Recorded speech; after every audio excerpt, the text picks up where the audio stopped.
आपको समझना जरूरी। ठीक है, तो यहाँ पर हम सबसे पहले शुरू कर रहे हैं कहानी हमारी, हालदार साहब द्वारा कस्बे से गुजरते हुए मूर्ति को देखना। कहानी हमारी शुरू यहीं से होती है, वो कस्बे का वर्णन है और हालदार साहब जो उस कस्बे से गुजरते हैं तो वो क्या क्या देख रहे हैं।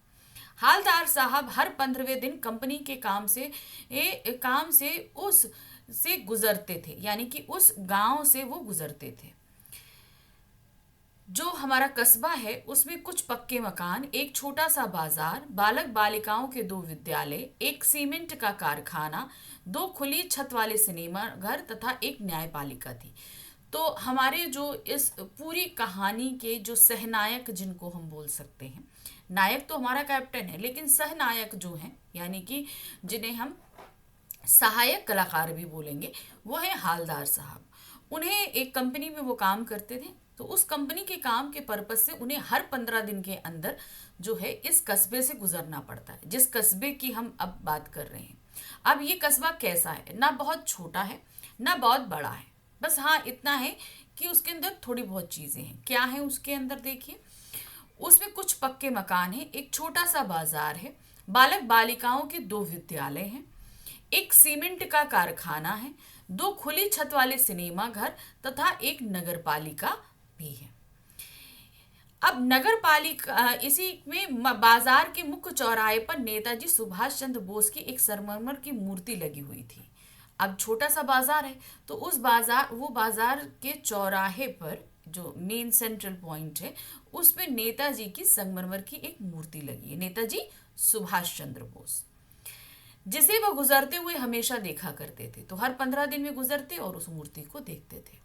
हालदार साहब ने जब पहली बार इस मूर्ति को देखा तो उन्हें लगा कि इसे न्यायपालिका ने किसी उत्साही अधिकारी ने बहुत जल्दबाजी में लगवाया है। अब क्या है, जब उन्होंने पहली बार उस मूर्ति को देखा तो उन्हें लगा कि हाँ कोई बहुत ही ज़्यादा जो उत्साही व्यक्ति था, नगर पालिका का अधिकारी, उसने जल्दी में ये मूर्ति बनवा दी जब पहली बार देखा। हो सकता है मूर्ति को बनवाने में काफी समय, पत्र व्यवहार आदि में लग गया हो, यानी कि जब ये मूर्ति को बनवाया जा रहा हो, जैसे कि एक सरकारी कार्यालय में काम भी होता है कि किसी भी मूर्ति कोई भी काम में थोड़ा टाइम लगता है क्योंकि वहां पे फाइल वर्क्स ज्यादा होते हैं, तो वही पत्र व्यवहार में थोड़ा टाइम लगा होगा। और बाद में कस्बे के इकलौती हाई स्कूल के इकलौते ड्राइंग मास्टर को यह कार्य सौंप दिया गया। तो जो हाई स्कूल था वहाँ के ड्राइंग मास्टर को ये काम सौंप दिया गया कि आप मूर्ति बनाइए, जिन्होंने इस कार्य को महीने भर में पूरा करने का विश्वास दिलाया। अब ड्राइंग मास्टर को क्या था कि उनको जब ये काम सौंपा गया तो उन्होंने ये वादा कर दिया कि हम 1 महीने में ये मूर्ति बनाकर आपको दे देंगे। तो एक्चुअली जो बुक में वर्डिंग है वो क्या है, 1 महीने में बनाकर पटक देने का वादा किया, ये वर्डिंग उसमें है। अच्छा, ये इससे पहले का जो वाक्य है कि भाई सरकारी जो अधिकारी था नगर पालिका का, उस नगर पालिका का कार्यकाल खत्म होने वाला था। 5 साल की नगर पालिका का कार्य होता है, तो हो सकता है उसमें उनका कार्यकाल खत्म होना था। अब नगर पालिका को कुछ ना कुछ काम करना था, समय कम है तो उन्होंने सोचा मूर्ति बनवा के लगवाया जाए, लेकिन अब समय कम है तो जल्दी बनना है। तो उन्होंने कुछ मूर्तिकारों के उनको जानकारी नहीं थी, पता करा तो भाई मूर्तिकार बहुत ज़्यादा पैसा मांग रहा है, तो वो उनके बजट में नहीं बैठ रहा, तो इसीलिए ड्राइंग मास्टर के पास ये काम आ गया। तो वो ड्राइंग मास्टर का नाम था मोतीलाल।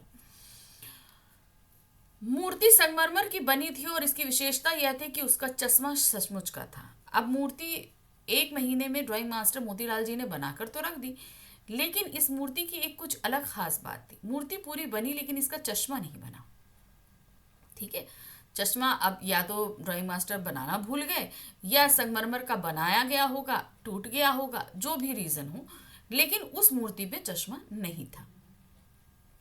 अब सबसे खास बात ये कि जब हमारे हालदार साहब ने मूर्ति देखी तो उस मूर्ति पे असली का चश्मा लगा था। अब नेताजी को हम लोग कैसे पहचानते हैं, उनका पतले तार वाला एकदम गोल फ्रेम का चश्मा रहता है, लेकिन जब हमारे हालदार साहब ने नेताजी की मूर्ति देखी तो उसमें मोटे फ्रेम वाला चौकोर काला चश्मा था।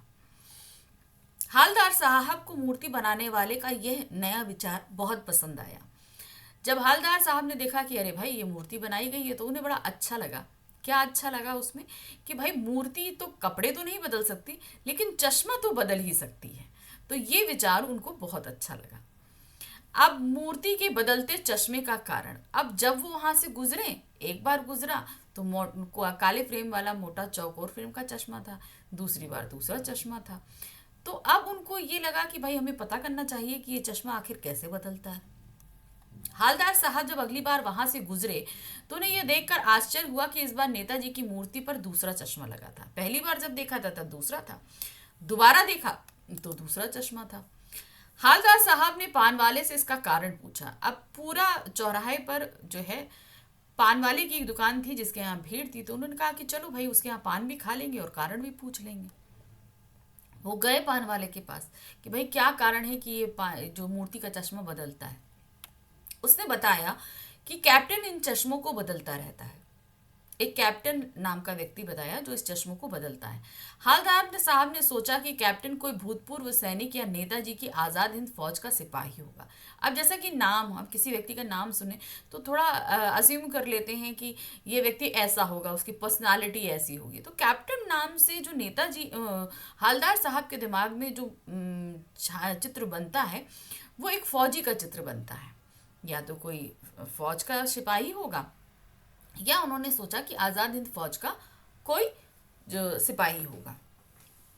तो इस संबंध में पूछे जाने पर पान वाले ने मजाक बनाते हुए कहा, वह लंगड़ा क्या जाएगा फौज में। अब जब हालदार साहब के दिमाग में एक चित्र बन गया कैप्टन के नाम से कि भाई कोई फौजी व्यक्ति होगा, तो उन्होंने ये बात सीधे पान वाले से पूछ ली कि भैया क्या वो कोई फौजी है या आज़ाद हिंद फौज का कोई वो है, सिपाही है। तो जो पान वाला था उसने थोड़ा मजाक करते हुए एक बात बोली। क्या बोला? वो लंगड़ा क्या जाएगा फौज में, पागल है पागल। अब ये बात हमारे हालदार साहब को बहुत बुरी लगी। अब क्यों लगी देखिए। उसी समय हालदार साहब ने देखा, अच्छा हाँ, ये उनको बुरा बहुत लगा। ठीक है, ये बात हम आपको बता दें क्यों बुरी लगी। क्योंकि हालदार साहब के हिसाब से नेताजी की मूर्ति पे जो चश्मा लगा रहा है वो व्यक्ति एक जो क्या कहते हैं देशभक्त इंसान है। अब ऐसे व्यक्ति का अगर मजाक उड़ाया जाए तो ये बहुत गलत बात होती है कि नहीं होती है। तो किसी देशभक्त का मजाक उड़ाना बहुत गलत है। ये पानवाले का करना उनको बिल्कुल पसंद नहीं आया। लेकिन चलिए ठीक है। इतने में क्या हुआ, पानवाले ने जो इशारा करते हुए दिखाया कि वो देखिए जो है वो कैप्टन आ रहा है। अब जब तक वो कैप्टन को देखते उससे पहले हमारे हालदार साहब के दिमाग में कैप्टन को लेकर एक चित्र बना था जिसमें वो तंदुरुस्त व्यक्ति है, थोड़ा सा अनुशासनात्मक व्यक्ति है, हेल्दी है, इस तरह का व्यक्ति का एक स्केच उनके दिमाग में बन चुका था। लेकिन अब जैसी पान वाले ने इशारा किया तो उन्होंने मुड़कर देखा कैप्टन को। कैसा था कैप्टन? उसी समय हालदार साहब ने देखा कि कैप्टन एक बेहद बूढ़ा मरियल सा लंगड़ा आदमी है जो सिर पर गांधी टोपी और आंखों पर काला चश्मा लगाए रहता है। अब उनके दिमाग में जो चित्र बना था और उन्होंने कैप्टन को जैसे देखा वो बिल्कुल अपोजिट था। तो जब उन्होंने देखा तो वो वाकई अवाक रह गए। अरे ये व्यक्ति ऐसा, मैंने तो कुछ और सोचा था। अब वो देखने में कैसा था? मरियल दुबला पतला सा बूढ़ा सा व्यक्ति था, एक पैर से लंगड़ा था, सर पर गांधी टोपी लगा रखी थी, चश्मा पहन रखा था। वह इधर उधर घूमकर चश्मे बेचता था। अब क्या था, वो एक डंडा लिया था, डंडे पे एक तख्ती लगी थी, उस तख्ती पे ही वो चश्मे टांग कर गली गली घूम फिर कर चश्मा बेचता था। यदि किसी ग्राहक ने मूर्ति के चश्मे जैसा फ्रेम मांगा तो वह उस फ्रेम को वहां से उतारकर ग्राहक को दे देता और उस मूर्ति पर नया चश्मा लगा देता। अब कैप्टन क्या था, वो गली गली घूम के चश्मा बांटा करता था, बेचा करता था और नेताजी की मूर्ति के पास आके खड़ा हो जाता। जैसा कि आप लोग अपनी बुक में पिक्चर भी देखोगे, ठीक है। तो उसमें क्या करता था, मूर्ति पे जो चश्मा जैसे उसने लगा दिया, अब कोई ग्राहक आया, उस ग्राहक को वो चश्मा पसंद आया जो नेताजी की मूर्ति पे है, तो वो चश्मा उतार कर वो दे दिया करता था और फिर नेताजी की मूर्ति पे दूसरा चश्मा लगा देता। अब ये चीज है कि वो मूर्ति पे चश्मा क्यों लगाता था, शायद उसे नेताजी की मूर्ति बगैर चश्मे के अच्छी नहीं लगती थी, इसलिए वो मूर्ति का पर चश्मा लगा देता था। जो भी रीजन रहा हो, तो वो इसी तरीके से बेचता था। मूर्ति के चश्मे के पीछे की कहानी। अब चश्मे के पीछे की क्या कहानी थी? हालदार साहब को पानवाले से यह जानकारी मिली कि मूर्तिकार समय कम होने के कारण मूर्ति पर चश्मा बनाना भूल गया था, जिसके कारण मूर्ति को बिना चश्मे के ही लगा दिया गया। कैप्टन को नेताजी की बिना चश्मे वाली मूर्ति अच्छी नहीं लगती थी, इसीलिए वह मूर्ति पर चश्मा लगा दिया करता था। हालदार साहब लगभग 2 साल तक मूर्ति पर लगे चश्मे को बदलते देखते रहे। अब जब मूर्ति पे चश्मा उन्होंने लगा देखा था ना डिफरेंट डिफरेंट तरह का, तो पान वाले से ये चीज पूछी भी थी उन्होंने कि भाई मूर्ति पे असली जो नेताजी का चश्मा है आखिर वो क्यों नहीं है। तो पान वाले ने ये चीज बताया कि जो ड्राइंग मास्टर थे मोतीलाल जी, वो उस मूर्ति पे चश्मा लगाना बनाना भूल गए थे, इसीलिए उस पर चश्मा नहीं था। तो कैप्टन को बिना जो चश्मे वाली मूर्ति अच्छी नहीं लगती थी, इसलिए वो चश्मा लगा देता था। ये सारी चीज़ उनको पता चली, कैप्टन को भी देख लिया, सारी चीज़ें उनको क्लियर हो गई। अब करीबन 2 साल तक हालदार साहब कंपनी के काम से हर 15वें दिन इस कस्बे से गुजरते और मूर्ति पे लगे हुए बदले बदले चश्मे को देखते रहते और प्रसन्न होते रहते। ये करीबन काम कब तक चला? 2 साल तक चला। फिर क्या हुआ?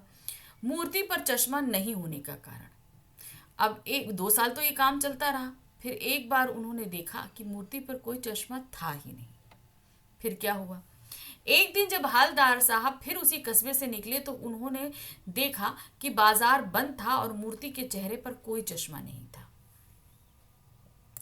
2 साल तक हम उन्हें जिस चीज की देखने की आदत पड़ गई थी, वो उस कंपनी के काम से उस कस्बे से गुजरते हुए चश्मे वहां पर रुकते, पान खाते, मूर्ति के सामने खड़े होकर उस मूर्ति को निहारते, ये उनकी एक आदत सी बन चुकी थी। लेकिन एक दिन आदत से विपरीत काम हुआ। वो उस कस्बे से गुजरे, मूर्ति पे चश्मा नहीं था। वहां पर पान वाले की दुकान क्या, उस समय बाजार की सभी दुकानें बंद थी। तो ना वो पान खा पाए और ना ही ये पूछ पाए कि आखिर मूर्ति पे चश्मा क्यों नहीं है। तो जैसे तैसे वो वहां से चले गए। फिर अगली बार 15 दिन बाद वहां से गुजरे। अगली बार भी उन्होंने मूर्ति को बिना चश्मे के देखा। 15 दिन बाद गुजरे, फिर से उन्होंने उस मूर्ति को बगैर चश्मे के देखा। उन्होंने पान वाले से इसका कारण पूछा तो उसने बताया कैप्टन मर गया। हालदार साहब को यह सोचकर बहुत दुख हुआ कि अब नेताजी की मूर्ति बिना चश्मे की रहेगी। पहली बार तो भाई पान वाले की दुकान भी बंद थी, बाजार भी बंद था। 15 दिन बाद फिर हालदार साहब वहां से गुजरे तो उन्होंने फिर उस मूर्ति को बगैर चश्मे के देखा। तो अब की क्या था, दुकान खुली थी। तो वो रुके, वो गए पान वाले के पास। उन्होंने पूछा कि भाई क्या बात है कि अब मूर्ति पे चश्मा नहीं है। तो पान वाला जो बहुत ही हंसमुख किस्म का व्यक्ति था, मजाक करता रहता था, जब उससे ये सवाल पूछा गया तो उसकी आंखें आंसुओं से भर आईं और अपनी आंखों को अपने गमछे से पोंछते हुए वो बोला कि साहब कैप्टन मर गया। ये बात सुनते ही एक धक्का सा लगा हालदार साहब को। धक्का कैप्टन के ना रहने से ज्यादा ये था कि एक देशभक्त व्यक्ति जो है वो नहीं रहा। और वो सोचने लगे कि अब ऐसा कौन देशभक्त व्यक्ति होगा जो इस मूर्ति की कमी को पूरा करेगा। तो उनको अब चिंता होने लगी थी अपने समय में देशभक्तों के ऊपर कि यहाँ अब कोई देशभक्त नहीं बचा, आने वाली पीढ़ी में कोई देशभक्त नहीं है जो इस मूर्ति के इस खालीपन को भर सके। इसको वो चिंता में लिए हुए गाड़ी में बैठे और वो वहां से चले गए। फिर क्या हुआ? मूर्ति पर सरकंडे का चश्मा। अगली बार जब हालदार साहब उधर से निकले तो उन्होंने सोचा कि अब वे मूर्ति को नहीं देखेंगे, किंतु आदत से मजबूर होने के कारण जब उन्होंने चौराहे पर लगी हुई मूर्ति को, नेताजी की मूर्ति को देखा तो उनकी आंखें भर आईं। अब क्या हुआ? अब उस दिन उनको पता चला कि कैप्टन मर गया, तो मूर्ति पे चश्मा नहीं है। तो उन्हें वो मूर्ति बगैर चश्मे के अच्छी नहीं लग रही थी, क्योंकि वो उनके दिल में बहुत सारी चिंताओं को पैदा कर रही थी। अगली बार फिर 15 दिन बाद वो उस जगह से गुजरे कि अब उन्होंने जब गुजरना था तो उन्होंने अपने ड्राइवर से बोला कि आज आप तुम कस्बे में रुकना नहीं, हम पान नहीं खाएंगे, मुझे कुछ काम की जल्दी है, सीधे ले चलना। उन्होंने मना किया। ये सोचा और ड्राइवर ने जैसा उन्होंने कहा था वैसा ही वो ड्राइवर बिना रुके, जैसे हमको रुकना नहीं होता है तो हम स्पीड से जाते हैं, तो उसी स्पीड से ड्राइवर जा रहा था। लेकिन अब उन्होंने ये डिसाइड किया था कि वो मूर्ति की तरफ नहीं देखेंगे, लेकिन आदत से मजबूर उन्होंने उस मूर्ति की तरफ अपना सर घुमा ही दिया। और सर घुमाया तो देखकर वो चौंक गए। क्या था? उस मूर्ति पर सरकंडे का चश्मा लगा था। अब सरकंडा क्या होता है मैं आपको बता दूं, जो लोग गांव से बिलोंग करते हुए उन्हें सरकंडा अच्छे से पता होगा। सरकंडा जो है मोस्टली खेतों के किनारे किनारे जो है खेत को प्रोटेक्ट करने के लिए लगाया जाता है। ये एक तरह का ऐसी लकड़ी होती है जो बेंड हो जाती है, इजीली जो है उसे बेंड किया जा सकता है और कोई भी शेप दिया जा सकता है। मोस्टली गांव के बच्चे जो है इससे तरह तरह के शेप बनाने में बहुत ही महारत रखते हैं। तो ये गांव की जो झोपड़ियाँ होती हैं उनके छप्पर में भी लगता है और आप चाहें तो इसे ईजिली, जब तक वो गीली रहती है तब तक ईजिली आप किसी भी शेप में उसे कन्वर्ट कर सकते हैं। तो बच्चे भी उससे उन्होंने उस एक चश्मा बना दिया नेताजी की मूर्ति पे। अब यहाँ पर क्या हुआ कि इन्होंने पहले ही बोल दिया था ड्राइवर से रुकना नहीं, वो तो तेजी से जा रहा था। अब जैसे ही उन्होंने सरकंडे का चश्मा देखा तो तुरंत ड्राइवर से बोला कि गाड़ी रोको। अब ड्राइवर जब तक गाड़ी, उसने जैसी ब्रेक लगाई तो बहुत तेजी से ब्रेक की आवाज हुई और गाड़ी रुकती रुकती उससे पहले ही हालदार साहब जीप से कूद कर मूर्ति के सामने आकर खड़े हो गए जिस पे लगा था सरकंडे का चश्मा। ये देखकर उनकी आंखों में आंसू आ गए। क्यों भाई? मूर्ति पर किसी बच्चे ने सरकंडे का बना हुआ चश्मा लगा दिया था। हालदार साहब भावुक हो उठे कि बड़ों के साथ बच्चों में भी, अर्थात प्रत्येक नागरिक में देशभक्ति की भावना व्याप्त है। तो कैप्टन के मर जाने के बाद वो जिस चीज को लेकर चिंतित थे कि अब क्या होगा, क्या हमारे देश में देशभक्त नहीं बचे हैं जो इस मूर्ति के खालीपन को भर सके या नेताजी के महत्व को समझ सके। लेकिन उस सरकंडे के बने चश्मे को जब उन्होंने मूर्ति पे देखा तो उन्हें इस चीज का एहसास हो गया कि नहीं, मेरी ये चिंता व्यर्थ है। आने वाली पीढ़ी इस चीज को लेकर सजग है, यानी कि जिन्होंने अपने अपने देश की आज़ादी के लिए जान दी, उनके महत्व को जानती है, उनकी कद्र करती है और इसीलिए उस पर उन्होंने, जो उनके पास संसाधन उपलब्ध थे, बच्चों के पास तो संसाधन ज़्यादा नहीं होते, तो उनके पास खेलने के ही जो संसाधन थे, यानी कि जैसे कि सरकंडा, उसी से उन्होंने वो चश्मा बनाकर लगा दिया। और वो बहुत देर तक उसी मूर्ति को खड़े हुए देखते रहे और मन ही मन प्रसन्न होते रहे कि मैं जो चिंता कर रहा था वो व्यर्थ है। आने वाली कौम जो है अभी बकाया है, जिसके अंदर ये देशभक्ति की भावना बाकी है, देशभक्तों के लिए आदर सम्मान बाकी है, अपने देश के लिए उनके मन में इज्जत बाकी है।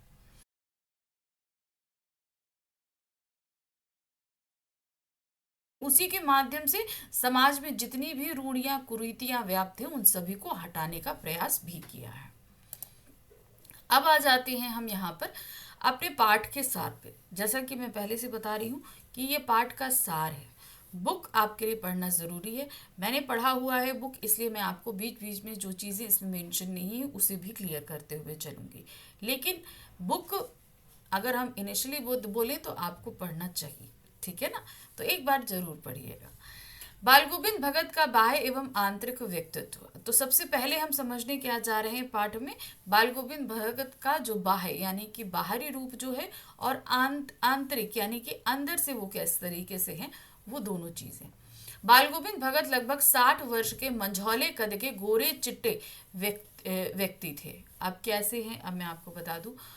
60 वर्ष से ज्यादा उनकी उम्र है, मंझौला कद यानी कि मीडियम हाइटेड है, एकदम गोरे हैं, ठीक है, फेयर कॉम्प्लेक्शन है, उनके सारे बाल सफ़ेद हो चुके हैं, माथे पर रामानंदी चंदन लगाते हैं।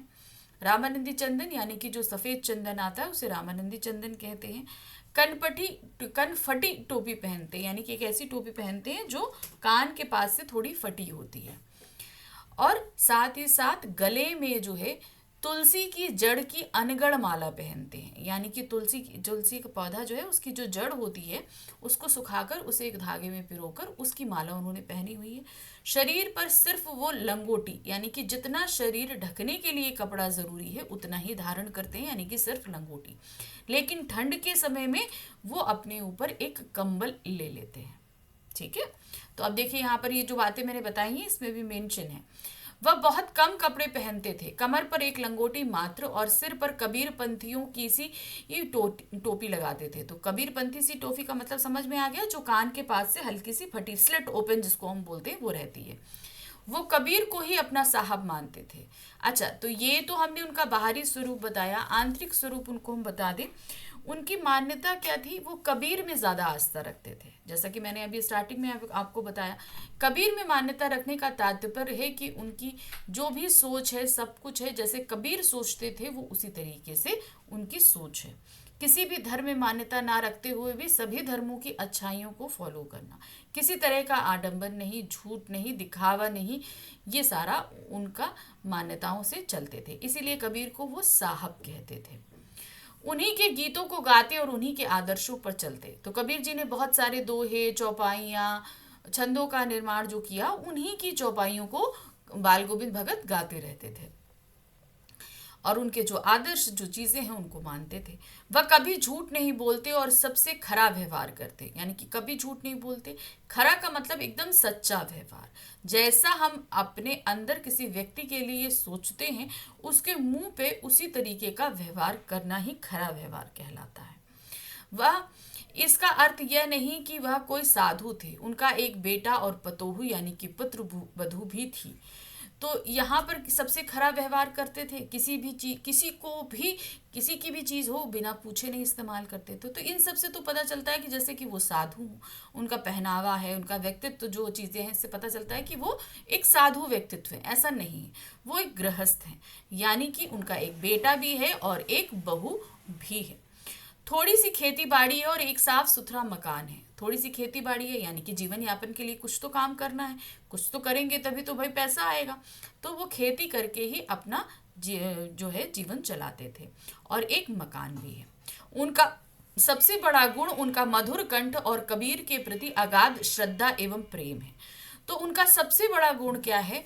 उनके पास मधुर कंठ है, यानी कि उनकी आवाज बड़ी सुरीली है, और कबीर के प्रति बहुत आस्था रखते हैं। ठीक है, अगाध श्रद्धा का मतलब बहुत ज्यादा उनको कबीर जी को मानते हैं। वे कभी किसी की चीज नहीं छूते।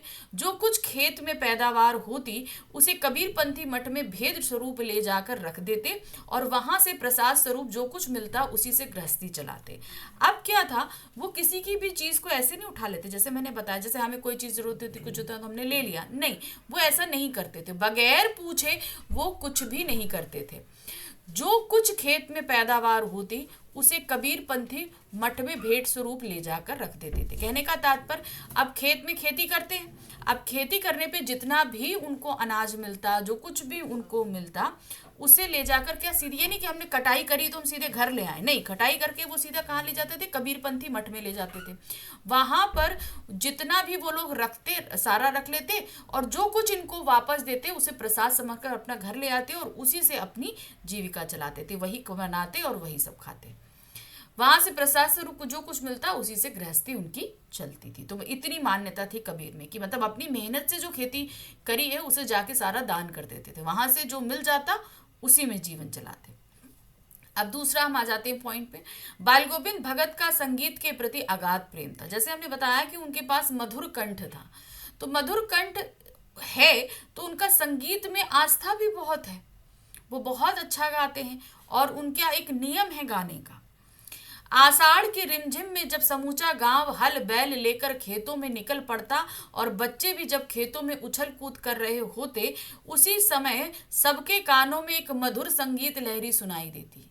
उनके कंठ से निकला संगीत, एक एक शब्द सभी को मोहित कर देता। तब पता चलता कि बाल गोविंद भगत कीचड़ में लिथड़े हुए अपने खेतों में धान के पौधों की रोपनी कर रहे हैं। अब क्या होता है, आषाढ़ के महीने में बारिश शुरू हो जाती है, ठीक है। अब बारिश होने लगती है तो खेतों में पानी भर जाता है, तो ये बिल्कुल परफेक्ट समय होता है धान की रुपाई का। धान जो है इतने छोटे छोटे पौधे होते हैं ग्रीन कलर के, और जब पानी भर जाता है तो उन्हें, उन पौधों को उस पानी में, खेत बने में लगाया जाता है। धान मतलब होता है इससे आगे चल के हमें चावल मिलेगा, ठीक है। अब धान लगाते थे, तो अब ये सारा काम जो है वो सभी के खेतों में चलता होता था। तो सभी लोग जो है आषाढ़ जब पानी भर गया तो सब अपने बैल वैल लेके सब पहुंच जाते थे। अब खेती का काम जब होता है ना, तो कोई किसान ये नहीं है कि अकेला काम करेगा, उसका पूरा परिवार इस काम में जुटता है, ठीक है। घर में जितने बच्चे हैं, खुद किसान है, उसकी वाइफ है, भाई बहन, जो कोई भी, माता पिता, जो कोई भी होता है, वो सभी खेत पर आकर खेत में किसी न किसी तरह से कुछ न कुछ काम कर रहे होते हैं। तो वहां पर भी ऐसा हुआ कि सभी लोग जो है अपने खेतों में काम कर रहे हैं। जो बच्चे काम नहीं कर सकते वो मेढ़ों के पास जो है बैठे हुए हैं, या पानी जो खेतों में भरा है उससे छप छप करके खेल रहे हैं। औरतें जो हैं वो खेतों में काम कर रहे हैं, किसानों के लिए कलेवा अर्थात भोजन लेकर आई। कलेवा का मतलब होता है नाश्ता, वो लेकर आई। अब नाश्ता क्यों लेके, क्योंकि आप बोलोगे कि नाश्ता करके नहीं घर से आए। भाई जब किसान लोग जब काम करना शुरू करते हैं तो अर्ली मॉर्निंग काम शुरू करते हैं, बहुत अर्ली मॉर्निंग, जैसे ही पहली किरण के साथ उजाला होता है वो लोग अपने खेतों पर होते हैं काम करने के लिए। तो इस वजह से उस समय अर्ली मॉर्निंग नाश्ता करके नहीं आते, तो जब घर में नाश्ता बन जाता है तो वहाँ उनकी स्त्रियां जो हैं वो नाश्ता खेतों पे लेकर आती हैं, तो उसको कलेवा कहते हैं, लेकर आती। तो अब क्या होता है कि वो लोग खेत पे सारे सब बो रहे होते, तभी उनके कानों में एक मधुर संगीत सुनाई देता है, और ये मधुर संगीत होता है बाल गोविंद भगत का। वो भी अपने खेत में एकदम कीचड़ से लिपते पुते जो हैं वो क्या कर रहे होते हैं, वो धान की रुपाई कर रहे होते हैं और मधुर गीत गा रहे होते हैं। जब उनका मधुर गीत शुरू होता है तो उन्हीं की सुर लय ताल से जो है सबके हाथ पैर चलने लगते हैं, मेड़ों पर बैठे हुए बच्चे भी उन्हीं के सुर लय ताल से कदम मिलाकर खेल शुरू कर देते हैं। औरतें जो कलेवा लेकर आई होती हैं वो भी गुनगुनाने लगती हैं। काम और संगीत की ऐसी संयुक्त साधना मिलनी बहुत मुश्किल होती है। यानी कि अब देखिए काम भी हो रहा है, संगीत भी, क्योंकि सभी गा रहे हैं, बाल गोविंद भगत के साथ सभी गाना शुरू कर देते हैं, तो काम का काम हो रहा है और संगीत साधना भी चल रही है, सबको मजा आ रहा है इसमें। भादों की आधी रात में भी दादुरों यानी कि मेढक की टर्र टर्र से भी ऊपर बाल गोविंद भगत का संगीत सुनाई पड़ता था। तो आधी रात में जब भादों का महीना होता है, आपको पता है सावन भादों का महीना बारिश में एकदम चरम पर होता है। आषाढ़ सावन भादो 3 महीने वर्षा ऋतु के होते हैं। तो आषाढ़ में जहाँ बारिश शुरू होती है, सावन में अपने चरम पे होती है, और भादों के मिड तक अच्छी बारिश होती है, उसके बाद धीरे धीरे कम होने लगती है। तो जैसे मेढक पानी भर जाता है तो मेढक बहुत टर टर करते हैं, उससे भी ऊपर बाल गोविंद की आवाज सुनाई दे पड़ती है। जब सारा संसार निष्पदता से सोया होता है तब बाल गोविंद भगत का संगीत सभी को जगा देता है। अब क्या होता है कि जैसे ठंड शुरू होती है तो थोड़ा लोग सुबह थोड़ा जल्दी देर से उठना शुरू करते हैं। अब बरसात के बाद कौन सा समय आता है, ठंड का आता है, ठीक है, क्या कहते हैं, आषाढ़ सावन भादो, इसके बाद शरद ऋतु शुरू हो जाती है। शरद ऋतु से क्या होता है, थोड़ा थोड़ा सा ठंडक शुरू हो जाती है। तो इसी की क्या हो जाता है कि सब लोग थोड़ा देर तक सोते हैं, लेकिन बाल गोविंद भगत का अपना नियम, वो सुबह अपना उठना और उठ के उनकी जो है स्नान करने जाना। तो 2 मील दूर नदी थी, उसमें वो स्नान करने जाते थे, आते थे, और सुबह उनकी संध्या अर्चना शुरू हो जाती थी। और उनका गाना जो शुरू होता था उससे जित सभी सोए हुए लोग जो आराम से सो रहे थे वो भी जाग जाते। कार्तिक में बाल गोविंद भगत की प्रभातियां, प्रातः काल में गाया जाने वाला गीत। तो ठंड के समय क्या होता था, उनकी प्रभातियां शुरू हो जाती थी, सुबह के समय गाना प्रातः काल में ही आरंभ हो जाती। माघ में दांत किटकिटाने वाली भोर में उनकी उंगलियां खंजड़ी यानी कि ढफली के ढंग का परंतु आकार में उससे छोटा एक वाद्य यंत्र, तो याद है खंजड़ी बजाने लगते थे। जब बहुत ज्यादा ठंड होती तब भी वो सुबह के समय गाते, यानी कि उनका एक नियम था प्रभा, जो सुबह जल्दी उठना, नहाना, मौसम कोई भी हो वो हमेशा अपने नियम को फॉलो करते थे, पर चलना आरंभ कर देती। और गाते गाते वह इतने जोश में आ जाते कि उनके मस्तिष्क पर श्रम बिंदु चमक उठते। यानी कि श्रम बिंदु यानी कि इतना ठंड में भी वो इतना मदमस्त होकर नाचते गाते कि श्रम बिंदु अर्थात पसीने की बूंदें उनके चेहरे पर दिखाई देने लगती। गर्मियों की उमस भरी शाम में मित्र मंडली के साथ बैठकर संगीत में इस प्रकार लीन हो जाते कि उनका मन तन पर हावी हो जाता था, अर्थात वे सब गाना गाते गाते नृत्य भी करने लगते। अब देखिए, ये तो हमने वर्षा ऋतु बताई, आपको शीत ऋतु बताई, अब आते हैं हम ग्रीष्म ऋतु में। ग्रीष्म ऋतु में क्या होता है, गर्मियों के दिनों में भाई बहुत गर्म होती, शाम के समय उमस ज्यादा बढ़ जाती, लेकिन उस शाम की उमस में भी पूरी मित्र मंडली बैठती और सब बड़े अच्छे से गायन करते। और ऐसा नहीं है, और उस गायन में जो है सब उस गर्मी को भूल जाते, मदमस्त होके नाचने गाने सब लगते। बाल गोविंद भगत ही नहीं, उनकी जितनी मंडली थी मित्र मंडली, वो भी गाती और नाचने लगती। तो ये था उनकी संगीत का जादू। खुद तो संगीत साधना करते ही थे, लेकिन उनकी संगीत साधना में पूरा हर ऋतु में सभी उनके साथ जुड़ जाया करते थे। अब आते हैं सुख दुख से ऊपर बाल गोविंद भगत का चरित्र। तो अब यहाँ पर हम देखेंगे कि एक साधु का जो बिहेवियर होता है, सुख हो या दुख हो, वो समान रूप से चलता है। तो बाल गोविंद भगत का चरित्र भी ऐसा था, सुख दुख में वो पूरी तरीके से समान चलते थे। बाल गोविंद भगत की संगीत साधना का चरम उत्कर्ष उस दिन देखने को मिला जब लोगों को यह पता चला कि उनका पुत्र बीमारी के बाद चल बसा। जैसे बताया था कि उनका एक बेटा था, उनका बेटा की जिस दिन मृत्यु हुई उस दिन देखा कि वाकई में वो कितना अच्छा गा सकते हैं। उन जो है संगीत के प्रति उनकी कितनी आस्था है, कितना अगाध श्रद्धा है, ये उस दिन देखने को मिला। जिस दिन उनका बेटा मृत्यु को प्राप्त हो गया। बीमारी के बाद वो मृत्यु को प्राप्त हुआ। जब लोग उनके घर पहुंचे तो देखा कि भगत के मृत पुत्र को चटाई पर लिटाकर एक सफेद कपड़े से ढक रखा है तथा उस पर कुछ फूल और तुलसी दल बिखेरे बिखेर दिए हैं। उनके सिरहाने पर एक चिराग लाकर आसन जमाए हुए गीत गाए जा रहे हैं। अब भाई देखिए क्या एक्सपेक्टेशन रहती है, किसी का अगर पुत्र मर जाए तो वो रोएगा, लेकिन सब लोग ने भी यही सोचा था कि भाई वो अपने बेटे से बहुत प्यार करते थे। अब उनका उनका बेटा जो है ना वो मानसिक रूप से थोड़ा कमजोर था, यानी कि उसका शरीर तो बढ़ रहा था मगर दिमागी तौर पर वो बच्चा था। उसकी शादी भी हुई थी, उसकी एक बीबी भी थी, तो वो थोड़ा बीमार रहता था और बीमारी के बाद उसकी मृत्यु हो गई। जब सब लोग ये पहुंचे कि भाई इतना अपने बेटे से प्यार करते हैं तो सभी ने सोचा कि भाई वो परेशान रो भी बहुत रहे होंगे, लेकिन उससे जस्ट विपरीत हुआ। जब सब वहां पहुंचे तो देखा कि आंगन में एक चटाई बिछाई है, चटाई पे बेटे के शव को लिटाया है, उस पे एक सफेद चादर बिछाई है, कुछ फूल है, कुछ तुलसी के पत्ते हैं और एक दिया जला रखा है। और वहीं पर एक चटाई बिछाकर उस पर आसन जमाए बाल गोविंद भगत बैठे हैं और गीत गा रहे हैं। मतलब हम लोग ये एक्सपेक्ट करके पहुंचे कि वो बंदा रो रहा होगा, लेकिन वो वहां पर गाना गा रहे थे। पतोहू को भी रोना भूल कर उत्सव मनाने को कह रहे थे, क्योंकि आत्मा परमात्मा के पास चली गई जिसका शोक मनाना उनकी दृष्टि में व्यर्थ है। अच्छा, खुद तो गाना गा रहे हैं, जिसका पति मरा है उसकी मतलब अपनी बहू से वो बोल रहे हैं कि नहीं ये रोने का समय नहीं है, ये उत्सव मनाने का समय है, उत्सव मनाओ। क्यों? अब इसके पीछे भी कबीर की मान्यता है। ऐसा क्यों? क्योंकि कबीर जी की ये मान्यता है कि हमारी जो ये आत्मा है ये एक विरह पूर्ण नायिका है। विरह पूर्ण मतलब जो अपने प्रेमी से बिछड़ जाती है और दुख दर्द को झेलती है, उसी दुख तकलीफों जुदाई को झेलने वाला जो गम होता है उसको विरह कहते हैं।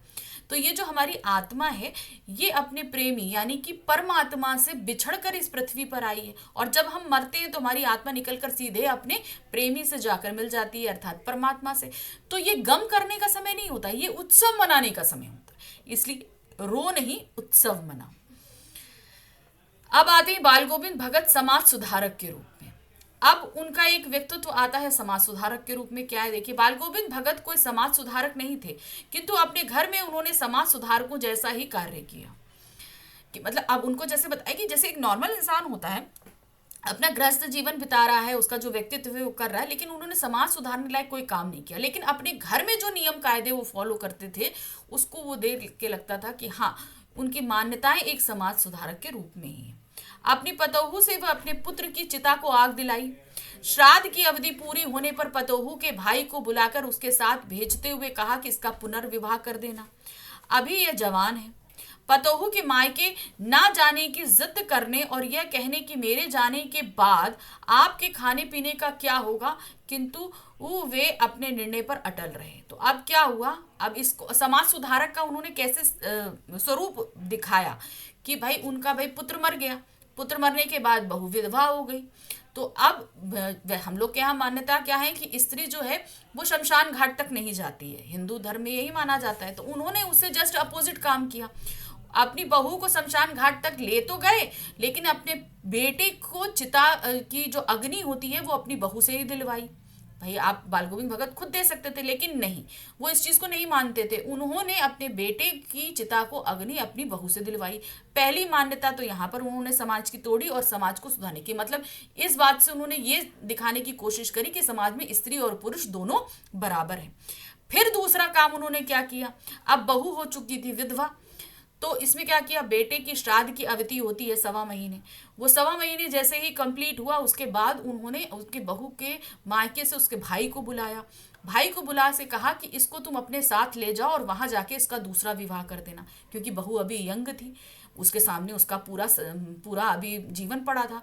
अभी अगर वो इस तरीके से जीवन जीती, भाई विवाह करके उसका एक नया परिवार हो जाएगा, कुछ हो जाएगा देखभाल करने वाला। तो उस समय क्या होता था, समाज में विधवा विवाह की परमिशन नहीं थी। ये चीज उन्होंने समाज को सुधार दिखाया कि नहीं, विधवा की शादी होनी चाहिए, वो ऐसा जीवन क्यों जिए। तो इस अब ये चीज उन्होंने जैसे ही बोली कि भाई इसको ले जाओ दूल्हा विवाह करना, अब बहू भाई एक अच्छी बहू का फर्ज निभा रही थी, क्योंकि पूरा घर संभाला था, सब कुछ कर रखा था उसने। तो एक अच्छी बहू का फर्ज निभाते हुए उसने जाने से मना कर दिया कि नहीं, अगर हम चले जाएंगे तो आपके खाने पीने का ध्यान कौन रखेगा, आप बीमार पड़ गए तो आपको एक गिलास पानी देने वाला कोई नहीं है। तो बाल गोविंद इस वजह से मना कर देती हैं कि नहीं, हम नहीं जाएंगे अपने भाई के साथ और ना ही हम दूसरा विवाह करेंगे। लेकिन बाल गोविंद भगत अटल, वो कहते हैं कि तुम मेरे कारण इस घर में रुकना चाहती हो ना, अगर तुम नहीं जाओगी तो मैं ये घर छोड़कर चला जाऊंगा, तो फिर तुम्हारे रुकने का यहाँ मतलब नहीं। तो अब जब उन्होंने ये शर्त रख दी कि भाई अगर तुम नहीं जाओगी तो मैं चला जाऊंगा, तो आखिर बहू को अपनी जिद छोड़नी पड़ती है और अपने मायके जाना पड़ता है। अब आगे देखते हैं बाल गोविंद भगत का अंतिम समय। अब देखिए उनका जीवन कैसा चल रहा था, हमने देखा उन्होंने बहुत जो है कोशिश मतलब करी कि अपने उसकी बहू ने कि भाई हम देखभाल करें। अब चूंकि वो अकेले हो चुके, 60 वर्ष से ऊपर की उम्र, देखभाल करने वाला कोई नहीं। तो अब कहते हैं ना, बच्चा और बूढ़ा बराबर होता है, अगर देखभाल नहीं करी जाए तो शरीर कमजोर हो जाएगा। तो वही यहाँ पर हुआ, उन्होंने अपनी देखभाल नहीं करी। नियम कायदे तो वो जैसे निभा रहे थे उन्होंने वैसे ही निभाए, उसमें कोई फर्क नहीं था।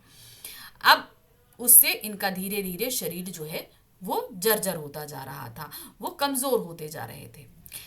तो अंतिम समय उनका कैसे रहा? बाल गोविंद भगत की मृत्यु भी उनके व्यक्तित्व के अनुरूप शांत तरीके से हुई। मतलब शांत तरीके से, यानी कि जब वो मरे तो किसी को पता तक नहीं चला कि उनकी मृत्यु हो गई। करीब 30 कोस चलकर, अब इनकी मृत्यु का कारण बताया जा रहा है कि भाई क्यों उनकी मृत्यु ऐसी हुई कि शांत किसी को पता नहीं चला, और इतनी जल्दी उनकी मृत्यु कैसे हो गई। जैसे मैंने बताया कि नियम कायदे से तो वो साधुओं की तरह ही थे। करीब 30 कोस चलकर वे गंगा स्नान को गए, वहां साधु सन्यासियों की संगत में जमे रहे। अब उनका नियम था, हर साल वो गंगा स्नान के लिए जाते थे और करीबन 30 कोस जाते थे और पैदल चल के जाते थे, और उस दौरान रास्ते में कुछ भी खाते पीते नहीं थे। ये उनका नियम था। अब भाई उम्र के साथ तो शरीर घटता है, भाई यंग एज में ये सारी चीजें करो तो चलता है, लेकिन उम्र के साथ तो घटता है, और यही हुआ। अब इस 60 साल से ऊपर की उम्र में इंसान 30 कोस पैदल चले और कुछ खाए पिए नहीं तो शरीर कमजोर होगा, वही हुआ उनके साथ में। वहां जाके साधु सन्यासियों के साथ रम गए, वहां पर संत समागम होता था, वहां पर रहे। उन्हें स्नान की अपेक्षा साधु सन्यासियों की संगत अधिक अच्छी लगती थी। तो कहने का तात्पर्य है कि वो जाते तो गंगा स्नान के नाम पे थे, लेकिन वहां बहुत ज्यादा साधु सन्यासियों से मिलने जाना चाहते थे। क्यों? क्योंकि भाई तरह तरह के लोग मिलते हैं, बहुत सारी नई चीज़ों के बारे में। भाई पहले, आज की तरह पहले इंटरनेट और मोबाइल और टीवी थोड़ी ना था। जब हम लोगों से मिलेंगे, कनेक्शन बनाएंगे, तभी हम देश विदेश के बारे में जान पाएंगे। तो वहां जाकर वो तरह तरह के लोगों की मान्यताओं को समझते थे। वहां से लौटकर उन्हें बुखार आने लगा। अब शरीर कमजोर था, अब उसके ऊपर बीमारी पकड़ गई। जब लौट कर आए वापस, अब 30 कोस जाना भूखे, फिर 30 कोस पैदल चल के आना, तो शरीर कमजोर होगा। कमजोर हुआ तो उसको बुखार आना शुरू हो गया।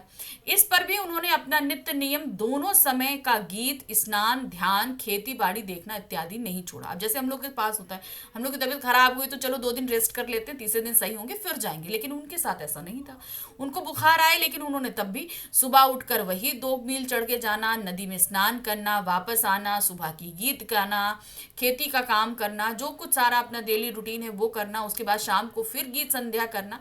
तो जो उनका रूटीन था, उस रूटीन को उन्होंने पूरी तरीके से फॉलो किया, उसमें एक भी चीज वो मिस नहीं करते थे।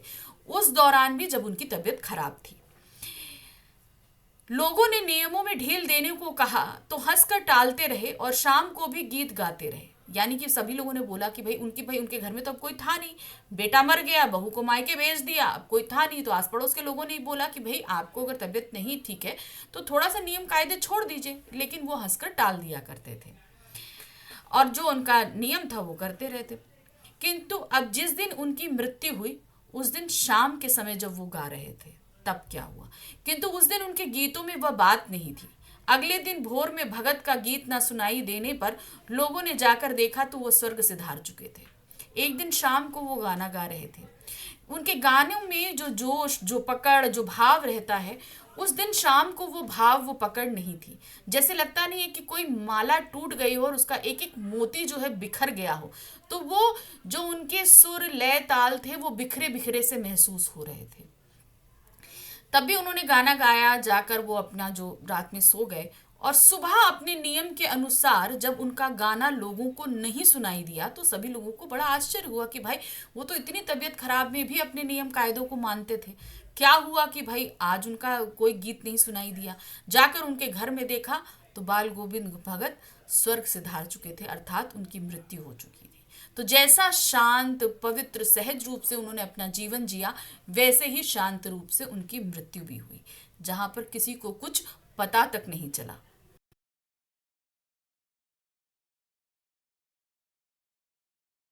चलिए अब कहानी देखते हैं। तो सबसे पहले होता है सेकंड क्लास का टिकट लेने का उद्देश्य। अब यहाँ पर लेखक का सेकंड क्लास का टिकट लेने का उद्देश्य और नवाब साहब के सेकंड क्लास का टिकट लेने का उद्देश्य क्या है, ये चीज बताई गई है। लेखक कोई नई कहानी लिखने हेतु उस विषय के बारे में सोचने के लिए एकांत चाहता था, इसीलिए उसने सेकंड क्लास के का टिकट ले लिया। साथ ही उसकी इच्छा यह भी थी कि वह रेल की खिड़की से मार्ग में आने वाले प्राकृतिक दृश्यों को देखकर कुछ सोच सके। तो अब हमारे जो लेखक हैं, अब ये लेखक किस टाइम लिख रहे हैं, अब ध्यान दीजिएगा किस टाइम लिख रहे हैं। ये आजादी के लगभग थोड़ा सा टाइम बाद ही आप समझ लो, ठीक है। अब उस समय क्या होता था भाई, इतनी पॉपुलेशन तो थी नहीं। डिब्बे, रेल में डिब्बे फर्स्ट क्लास, सेकंड क्लास और थर्ड क्लास के जनरल लग जाते थे। तो जो बहुत ही जैसा जैसे नवाब वगैरह हुए, ये सब फर्स्ट क्लास में चलते थे। थोड़े से उससे नीचे जो नवाबों के नीचे आ गए, जो सामंतों के नीचे आ गए, वो सेकंड क्लास में सफर करते थे। और जो आम जनता है वो आपका लोकल ऐसे मतलब बाकी डब्बों में सफर करती थी। लेकिन अब क्या हुआ, तो हमारे लेखक तो भाई ना सामंत के अंडर में है ना कुछ है, वो तो आम व्यक्ति थे। लेकिन वो जो है उनका सफर था, तो वो सोच रहे थे कि हम इतना लंबा सफर है तो हम फालतू क्यों व्यतीत करें। ऐसा करते हैं, सेकंड क्लास का डिब्बा ले लेंगे, वहाँ एकांत टिकट लेंगे और वहाँ पे एकांत होगा, तो वहाँ बैठकर हम आराम से जो है अपनी कहानी सोचेंगे और बाहर हम इत्मीनान से सारे प्राकृतिक दृश्य देखेंगे। ये चीज उन्होंने सोचा, क्योंकि उस समय सेकंड क्लास के डिब्बे में ज्यादा लोग कोई सफर नहीं करता था, इसलिए वो डिब्बा खाली ही रहता था। इसीलिए एकांत के लालच में उन्होंने वो टिकट खरीद लिया। अब आते हैं डिब्बे में नवाब साहब की स्थिति।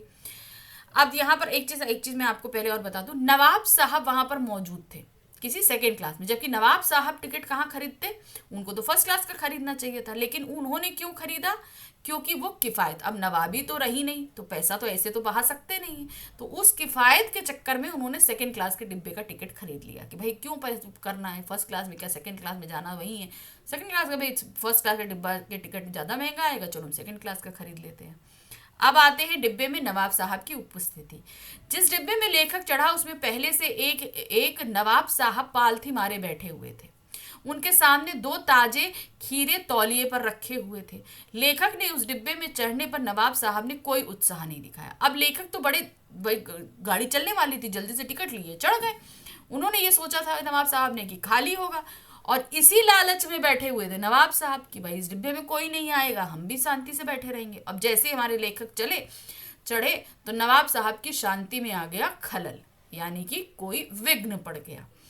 अब जैसे लेखक पहुंचे, नवाब साहब ने उनकी तरफ देखा, कोई उत्साह नहीं। जैसे हम किसी से मिलते हैं, अभिवादन करते हैं, अगर हम कह रहे कोई बात भी नहीं करते तो एक स्माइल पास करते हैं, लेकिन नवाब साहब ने कोई तवज्जो नहीं दिखाया, मुंह घुमाकर खिड़की की तरफ देखने लगे, बाहर देखने लगे।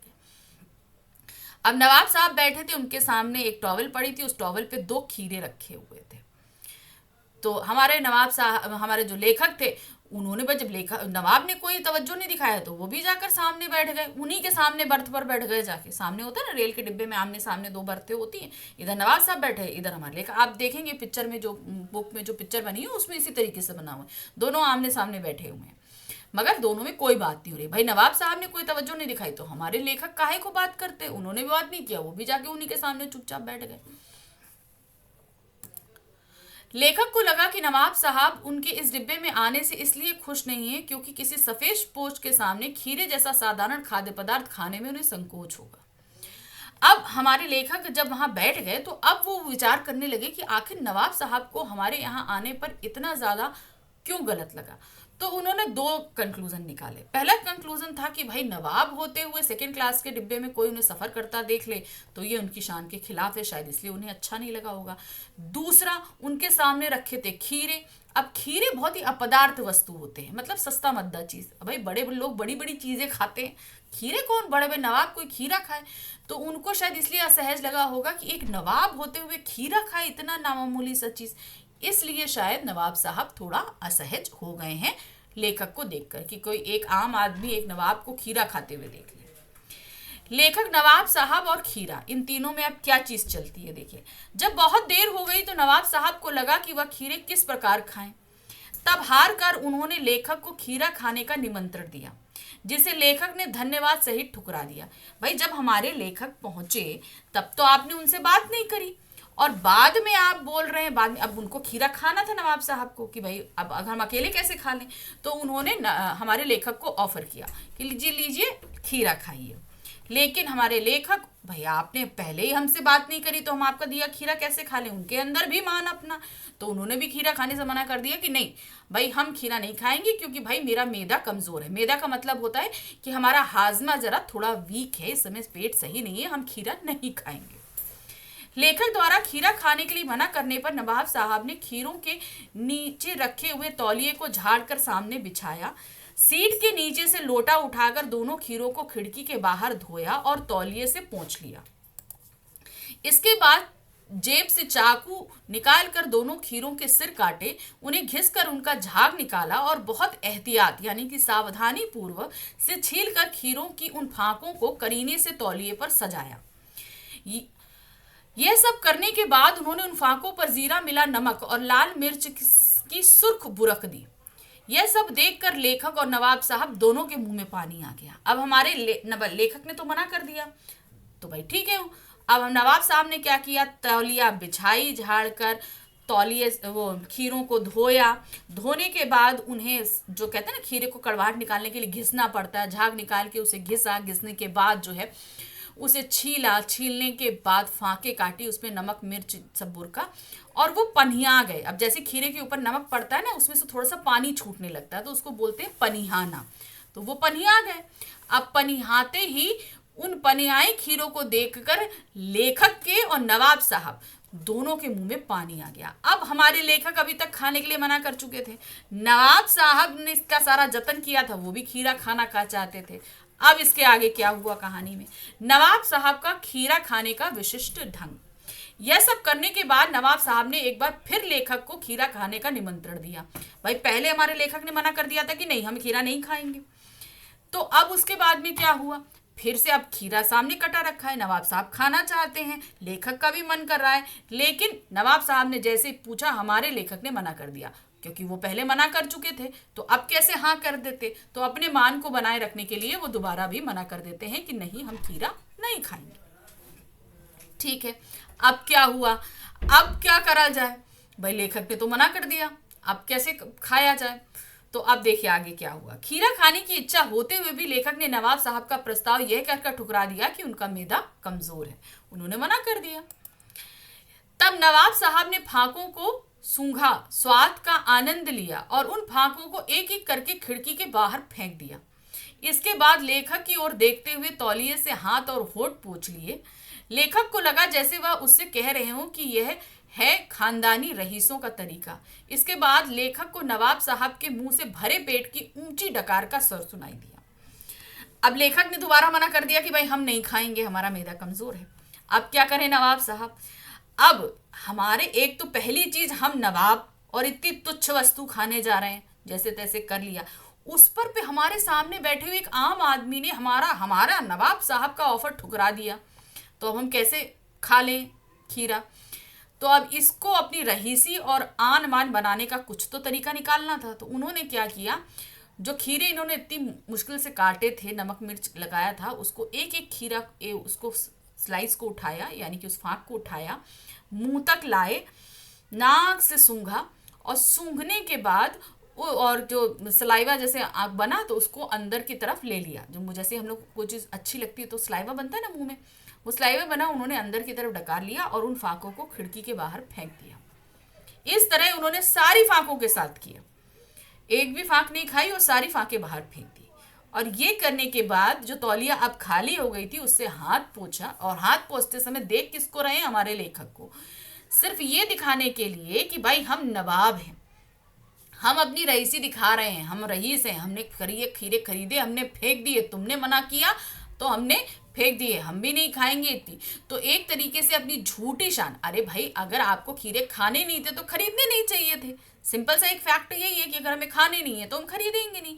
लेकिन उन्होंने खरीदे और सारे उठाकर फेंक दिए। तो ये सिर्फ झूठी शान था। अब इस पे भी वो बाज नहीं आए।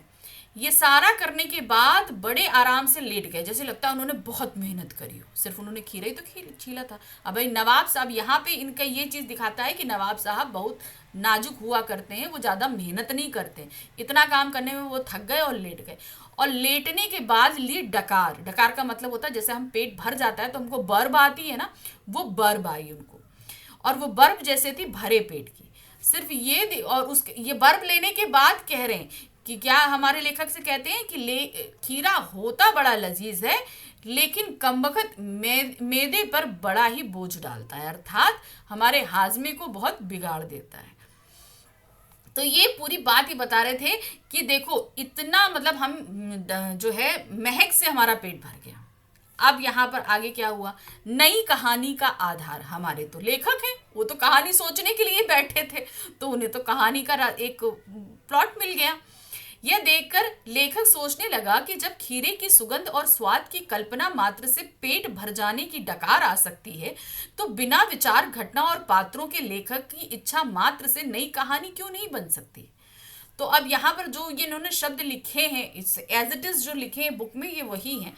तो इसका तात्पर्य क्या है, जिस तरीके से एक कहानी बिना घटना और पात्र के नहीं लिखी जा सकती, उसी तरीके से पेट भरा ना होने पर डकार नहीं आ सकती।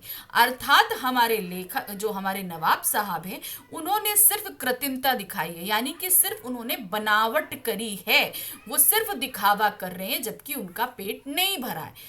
तो उन्होंने एक तरीके से अपना भाव, तो यहाँ पर इस सारी घटना से हमारे लेखक को मिल गई एक नई कहानी। तो ये कहानी हमें दिखा रही, बहुत ही सही चीजें बता रही है कि किस तरीके से जो है नवाब लोग अपना जो है वो बयां करते हैं, क्या कहते हैं, अपनी जो झूठी शान है, इन सारी चीजों को बयां करने की कोशिश कितने तरीकों से करते हैं।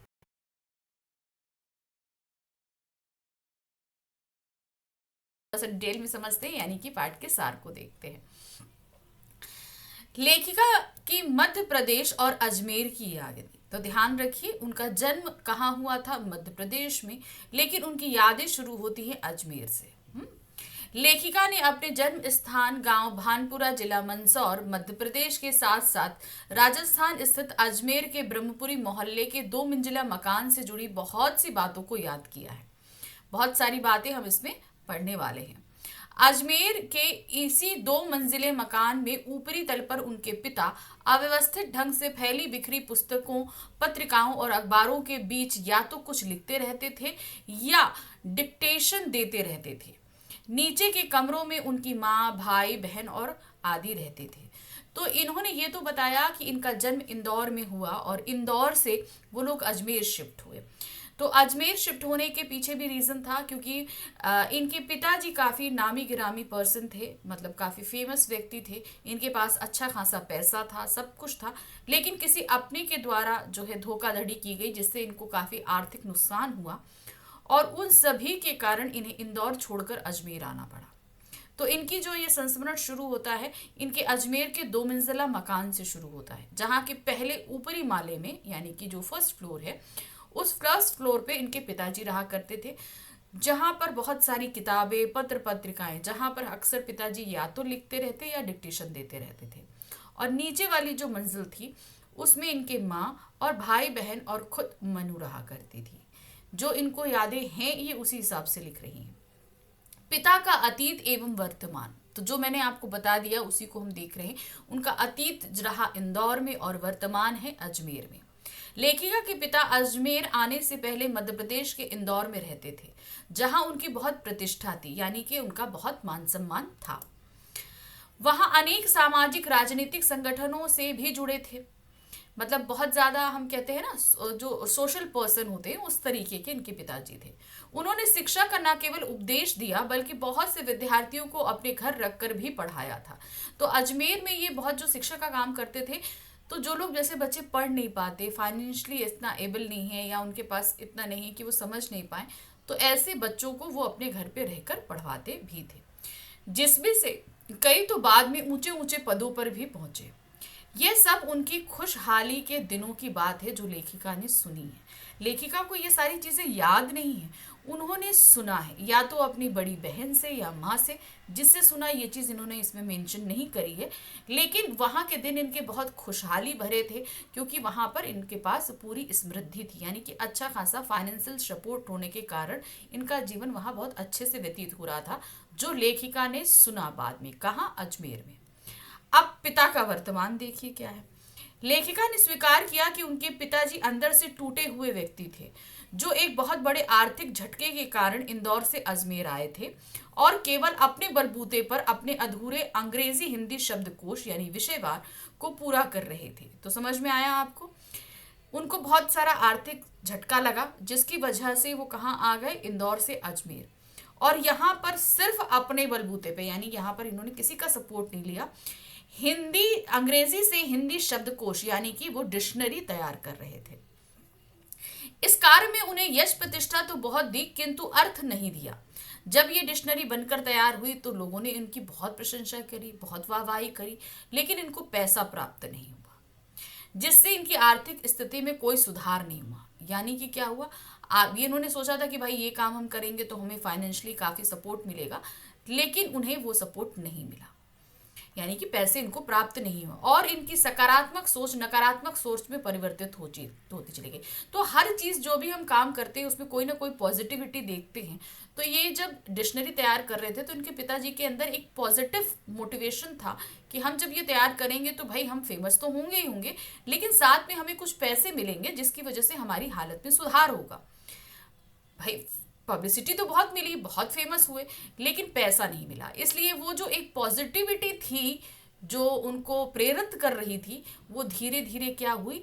वो निगेटिविटी में आने लगी, यानी नकारात्मक सोच, जिसकी वजह से इनके व्यवहार में बदलाव भी हुआ। लेखिका के पिताजी का व्यक्तित्व देखिए, ये पूरी जो हम संस्मरण पढ़ रहे हैं ये दो लोगों पर डिपेंड रहेगी, लेखिका के पिताजी और इनकी प्राध्यापिका। तो उनके व्यक्तित्व के बारे में भी जानेंगे हम सबके, तो इसीलिए हम पिताजी के बारे में ज्यादा पढ़ रहे हैं। लेखिका को प्रतीत होता है कि उनके व्यक्तित्व में उनके पिता की कुछ कमियां और खूबियां तो अवश्य ही आ गई हैं। तो जैसे मैंने बताया कि उनके लेखन कार्य में नहीं, उनके व्यक्तित्व पे, यानी कि लेखिका के व्यक्तित्व पे भी पिता का प्रभाव काफी पड़ा, जिसमें कुछ पॉजिटिव खूबियां भी आई और कुछ निगेटिव भी आई। ठीक है, जो अच्छी बातें थी वो तो उनके अंदर आई, लेकिन जो पिताजी के अंदर निगेटिव यानी कि कुछ अच्छी, जैसे उनका जो सक्रिय स्वभाव है, क्रोधी स्वभाव है, ये सारी चीजें भी लेखिका के अंदर अपने आप आ गई। उन्होंने चाहे अनचाहे उनके भीतर कई ग्रंथियों को जन्म ले लिया। वो नहीं जानती थी कि पिताजी की जैसी आदतें उनके अंदर कैसे आ गई। उन्होंने कभी सोचा नहीं था, लेकिन स्वतः ही वो अपने आप चली आई। लेखिका का रंग काला है तथा बचपन में वे दुबली पतली और मरियल सी थी। उनके पिता को गोरा रंग बहुत पसंद था। यही कारण है कि परिवार में लेखिका से 2 साल बड़ी, खूब गोरी, स्वस्थ और हंसमुख बहन सुशीला से हर बात में उनकी तुलना की जाती थी। अब अगर लेखिका व्यक्तित्व देखें तो वो दुबली पतली सी, शॉर्ट हाइटेड और क्या कहते हैं, डार्क कॉम्प्लेक्शन वाली लड़की थी। लेकिन इनकी जो बहन थी सुशीला, जो इनसे 2 साल बड़ी थी, वो फेयर कॉम्प्लेक्शन और देखने में भी स्वस्थ और सुंदर थी।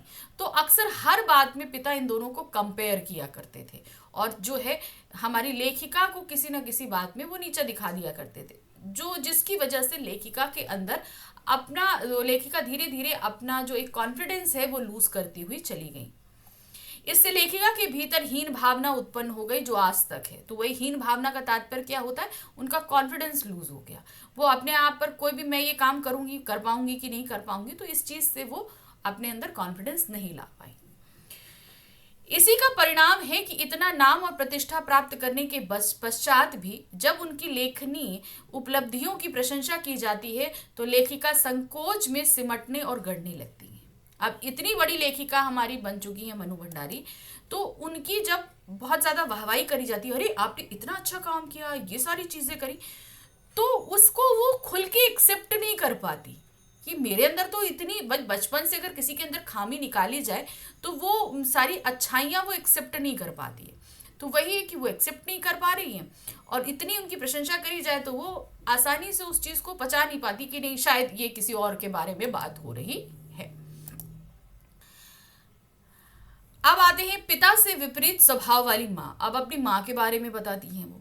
पिता के स्वभाव के बारे में हमने जान लिया ना, किस तरीके से क्रोधी भी हैं, शक्की भी हैं, सब कुछ है। क्यों? क्योंकि ये उनकी परिस्थितियों के हिसाब से हुआ। अब माँ के बारे में जानते हैं। लेखिका की माँ का स्वभाव अपने पिता जैसा नहीं था। वे एक अनपढ़ महिला थी। वे अपने पति के क्रोध को चुपचाप सहते हुए स्वयं को घर के कामों में व्यस्त किए रहती थी। अनपढ़ होने के बाद भी लेखिका की माँ धरती से अधिक धैर्य और सहनशील वाली थी। तो जो लेखिका की माँ है वो पढ़ी लिखी नहीं थी। तो उन्होंने उनका मतलब उनको लेखिका ने यहाँ पे व्यक्तित्व विहीन व्यक्ति कहा है। कारण ये है कि पिता का क्रोध हो, ठीक है, चाहे हस्बैंड किसी भी तरीके से गुस्सा करे, वो चुपचाप उसे सहती थी। कुछ भी ये नहीं सोचती थी कि मेरी ही गलती है, मेरी इसीलिए मैं गुस्सा करी। तो हर तरीके से उसको सहती जाती थी। बच्चे जो कहे उसे चुपचाप मान लेती थी। उनके अंदर धीरज बहुत था, यानी कि पेशेंस। हर चीज को वो बहुत ही इजीली एक्सेप्ट करती थी। कभी अपना मर्जी उन्होंने किसी के सामने नहीं रखी। उन्होंने अपने पति की हर जाति यानी अत्याचार को अपना भाग्य समझा। पति यानी कि जो कुछ करे वो मेरी डेस्टिनी है। उन्होंने परिवार में किसी से कुछ नहीं मांगा, मतलब हमेशा किया ही किया, दिया ही दिया। अपने लिए किसी से कोई उम्मीद या कोई चीज मांगी ही नहीं, बल्कि यहां तक कि हो सका दिया ही दिया। इसका परिणाम यह हुआ कि सहानुभूतिवश भाई बहनों का लगाव तो माँ के साथ था, किंतु लेखिका कभी उन्हें अपने आदर्श के रूप में स्वीकार नहीं कर पाई।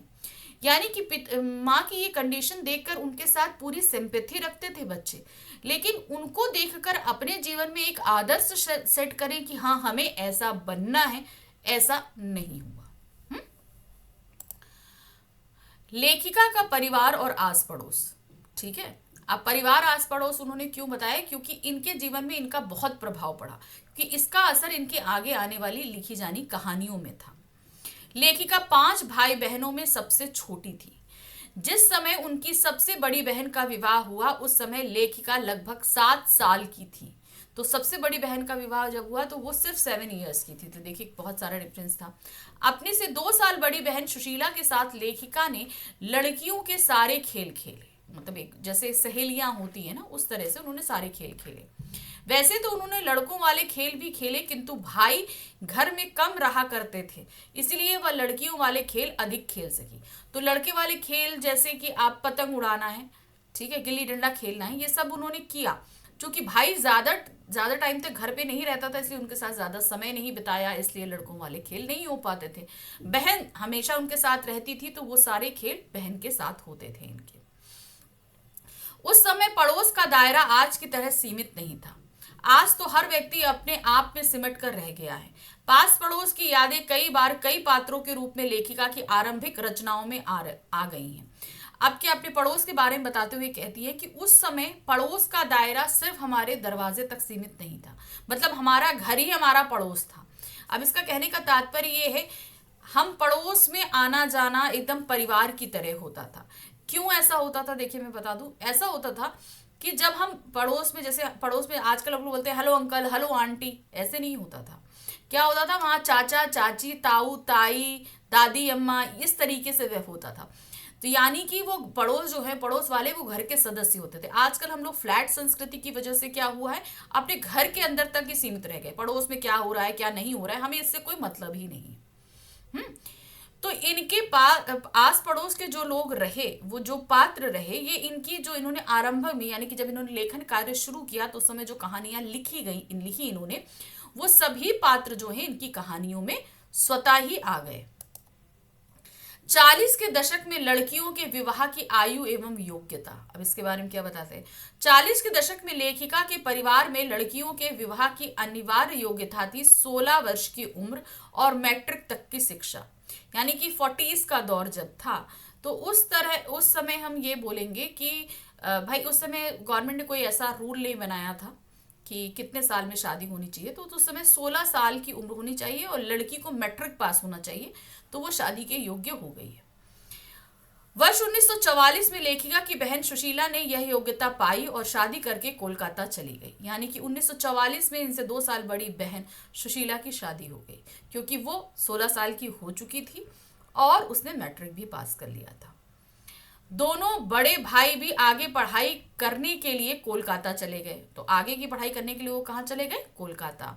इसके बाद पिताजी का ध्यान लेखिका की ओर गया। अब वो बची अकेली, तो पिताजी का सारा ध्यान कहाँ आ गया? लेखिका की तरफ आ गया। पिताजी का लेखिका से आग्रह। अब उन्होंने क्या आग्रह किया? जिस उम्र में लड़की को स्कूली शिक्षा के साथ सुघड़ गृहिणी यानी घर चलाने में कुशल और कुशल पाक शास्त्री बनने के नुस्खे सिखाए जाते हैं, उस समय पिताजी का आग्रह रहा करता था कि लेखिका रसोई नामक भटियार खाने यानी कि रसोई के कामकाज से दूर ही रहे, क्योंकि उनके अनुसार वहां रहना अपनी प्रतिभा और क्षमता को भट्टी में झोंकना था। देखिए, अब इनकी जो पिताजी की जो ये सोच है, ये आधुनिकता को व्यक्त करती है, क्योंकि उस समय की अगर सोच के हिसाब से जाए तो लड़कियों को क्या होना चाहिए? घर का काम अच्छे से आना चाहिए, 10th पास कर लिया बस बहुत है, इतना हो गया उनके लिए परिवार चलाने के। लेकिन इनके पिताजी आधुनिक सोच रखते थे, वो आगे की सोच रहे थे। इसलिए उन्होंने ये कहा कि तुम्हें सिर्फ उस भटियार खाने तक सीमित नहीं रहना, अर्थात उस रसोई तक सीमित नहीं रहना है, तुम वहां से निकलो। क्यों? क्योंकि वो मानते थे कि अगर कोई लड़की के अंदर प्रतिभा है, हुनर है, तो उसे रसोई में क्यों बर्बाद करना, उसे उस क्षेत्र में लगाना चाहिए जिस क्षेत्र में उसके पास हुनर है। पिताजी के पास कई पार्टियों संगठनों के व्यक्ति आते और उनके बीच घंटों तक बहस हुआ करती थी। लेखिका जब चाय पानी या नाश्ता देने के लिए जाती तो उनके पिताजी उन्हें यह कहते हुए बैठा लेते कि वह भी सुने और जाने कि देश में चारों ओर क्या हो रहा है। मतलब वो अपनी बेटी से ये कहते थे कि तुम्हें खाली किचन तक ही सीमित नहीं रहना है, देश में क्या हो रहा है ये तुम्हें जानना जरूरी है। तो इसके लिए क्या करते थे भाई, वो कई सोशल पार्टी से उस समय स्वतंत्रता आंदोलन का समय चल रहा था, तो सभी घर कहीं ना कहीं कोई ना कोई एक्टिव था ही था। तो इनके पिताजी भी इस तरीके से थे। तो देश में क्या हो रहा था इस बात को लेकर बहुत सारी संगोष्ठियां इनके घर पे हुआ करती थी। और लेखिका जब उनको चाय नाश्ता देने जाएं तो पिताजी कहें नहीं, हो गया चाय नाश्ता, अब यहाँ पर बैठो और सुनो कि यहाँ पर क्या हो रहा है हमारे देश में, क्योंकि उस बारे में उसमें डिस्कशन होता था। तो यहाँ पर एक तरीके से उनकी आधुनिक सोच थी कि लड़कियों को जानना चाहिए कि हमारे आस पड़ोस में या हमारे देश में, हमारे राज्य में क्या घटित हो रहा है, ये जानना जरूरी है। अब आते हैं लेखिका के जीवन में शीला अग्रवाल का महत्व। तो पिताजी का आग्रह हमने देख लिया, अब उनके जीवन में आ गई शीला अग्रवाल। वो कब आई? जब हमारी लेखिका ग्रेजुएशन में आई।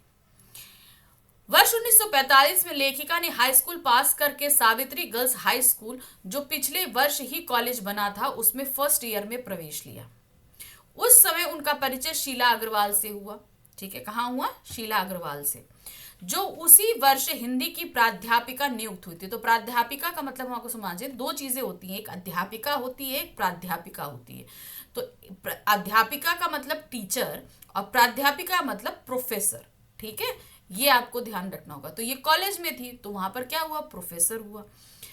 तो जो हिंदी की प्रोफेसर थी, शीला अग्रवाल ने ही लेखिका का वास्तविक रूप में साहित्य से परिचय कराया और मात्र पढ़ने को चुनाव करके पढ़ने में बदला, जिसका परिणाम यह हुआ कि लेखिका ने साहित्य जगत में कई प्रसिद्ध साहित्यकारों प्रेमचंद, जैनेन्द्र, अज्ञेय, यशपाल, भगवती चरण आदि को पढ़ा। अब यहाँ पर क्या हुआ भाई, शीला अग्रवाल क्या थी? वो तो हिंदी पढ़ाती थी, तो यानी कि साहित्य से उनका अच्छी पकड़ थी। तो यहाँ पर लेखिए, अभी तक पढ़ती तो थी, जो आए वो पढ़े, लेकिन अच्छा साहित्य चुनकर पढ़ना शीला अग्रवाल ने उन्हें सिखाया कि भाई हम सभी पढ़ लेते हैं, लेकिन अच्छा साहित्य चुनकर पढ़ना ये एक अलग हुनर होता है। तो इस तरीके से उन्होंने बहुत से लेखकों को पढ़ा, जिनमें प्रेमचंद, जैनेन्द्र, यशपाल, भगवती चरण, अज्ञेय, ये सभी रहे। शीला अग्रवाल ने न केवल लेखिका का साहित्य दायरा बढ़ाया, बल्कि घर की चारदीवारी के बीच बैठकर लेखिका ने देश की स्थितियों को जानने समझने का जो सिलसिला शुरू किया था, उसे सक्रिय भागीदारी में बदल दिया, जिस कारण वह स्वाधीनता आंदोलन में भाग लिया। अब पिताजी के साथ उन्होंने संगोष्ठियों में बैठकर घर की चारदीवारी के अंदर देश में हो रही गतिविधियों के बारे में जानना शुरू किया। अब जब वो शीला अग्रवाल के संपर्क में आई तो उस जानकारी को गतिविधि यानी कि सही में अमल में लाने का वारी आ गई। उनके छत्र छाया में आकर उन्होंने स्वाधीनता आंदोलन में भाग लेना शुरू कर दिया। वे भाषण देती, जुलूस निकालती, हड़तालें करती, ये सारे काम वो करने लगी थी। कौन करने लगा था? हमारी लेखिका। स्वाधीनता आंदोलन और लेखिका के पिताजी। अब क्या हुआ, जब स्वाधीनता आंदोलन हुआ तो लेखिका के पिताजी, इन दोनों जब दोनों साथ चले तो कुछ ना कुछ तो टकराहट होनी थी, और वो हुई भी। लेखिका के पिता यह तो चाहते थे कि वह उनकी उपस्थिति में घर में आए लोगों के बीच उठे बैठे जाने समझे, किंतु यह बर्दाश्त नहीं था कि लेखिका घर से बाहर निकलकर सड़कों पर लड़कों के साथ नारेबाजी करती फिरे। अच्छा, पिताजी की यह आधुनिक सोच तो अच्छी थी कि भाई लड़कियों को किचन से छोड़कर देश में हो रही गतिविधियों के बारे में जानना चाहिए, लेकिन वो ये बिल्कुल पसंद नहीं करती थी कि एक लड़की होकर लड़कों के साथ सड़क पर निकलकर नारेबाजी करे, जुलूस लगाए, हड़तालें करे, ये उन्हें बिल्कुल पसंद नहीं था। जब भी उन्हें यह पता चला, यानी कि अब एक समय तो यह आना था कि पता तो चलना था, वे क्रोध में आग बबूला हो उठते। जब उन्हें पता चलता कि मनु जो है नारेबाजी करे, उन्हें कैसे पता चलता, भाई उनके मित्र आते तो मनु को कहीं रास्ते में देख लेते, आके बता देते। अब जब उनको पता चलता तो भाई ये बहुत गुस्सा करते। कई बार तो ऐसा होता कि कोई दक्यानुसी व्यक्ति पिताजी को भड़का देता कि उनकी लड़की सड़कों पर लड़कों के साथ हंगामा करती फिर रही है। तो जैसे भाई कुछ लोग तो कहते हैं कि हाँ, ये प्रशंसा भी करते हैं कि भाई आपकी लड़की स्वतंत्रता आंदोलन में पार्ट ले रही है, बहुत अच्छी बात है। और कुछ जो पिछड़ी सोच के होते वो क्या करते, लड़की होके लड़कों के साथ नारेबाजी कर रही है, जुलूस निकाल रही है। तो ये सारी बातों से क्या होता, पिताजी भड़क जाया करते थे। यह सुनकर वे बहुत गुस्सा हो जाते, किंतु जब उन्हें पता चला कि उनकी पुत्री को लोग बहुत सम्मान देते हैं तो वो गर्व में भर उठे। तो एक बार ऐसा भी हुआ। कैसे हुआ भाई, एक मित्र आए, उन्होंने ये बताया कि आपकी बेटी तो जो है वो वहाँ सड़क पर खड़े होकर लड़कों के साथ नारेबाजी लगा रही, जुलूस कर रही। तो वो बड़ा गुस्सा हुए। फिर उसी में थोड़ा ओपन माइंडेड फ्रेंड्स भी थे उनके, वो आए, कहते अरे भाई वाह, आपकी बेटी तो क्या भाषण देती है। मतलब उसके भाषण से लोग जो है तुरंत खिंचे चले आते हैं, जो वो कह रही है बट सभी लोग मानने को तैयार हो जाते हैं। ये बात जब वो सुनते हैं तो वो बड़ा गर्व महसूस करते हैं। तो इस तरीके से क्या है ना, जब स्वतंत्रता आंदोलन में जैसे जो उनसे जो जैसा कह देता वो उस तरीके से रिएक्ट करना शुरू कर दे। कहते ना, एक पानी का गिलास हमारे सामने होता तो कोई देखता है कि वो आधा भरा है, कोई कहता है कि आधा खाली है। बस देखने का नजरिया होता है, और वो नजरिया हमारी सोच पर डिपेंड करता है। यही चीज उनके दोस्तों के साथ थी। जो देखता, जैसा उनकी सोच थी वो वैसा आके परोस देता, और उनके पिताजी उसी तरीके से रिएक्ट किया करते थे। प्रिंसिपल का पत्र और पिताजी का क्रोध। अब भाई हमारी जो लेखिका है वो काफी एक्टिव हो चुकी थी, तो इसका नतीजा ये हुआ कि वो जो है स्कूल पर भी असर हुआ जहां वो पढ़ती थी। तो प्रिंसिपल ने भी देखा, तो प्रिंसिपल ने फिर इसकी कंप्लेंट पिताजी से करी। क्या हुआ देखते हैं। एक बार लेखिका के घर पर कॉलेज से प्रिंसिपल का पत्र आया जिसमें उनकी शिकायत की गई थी। पत्र पढ़ते ही लेखिका के पिताजी क्रोध से भर उठे और उन्हें भला बुरा कहने लगे। जब वह कॉलेज से वापस लौटे तो उनके क्रोध का स्थान प्रशंसा ने ले लिया था।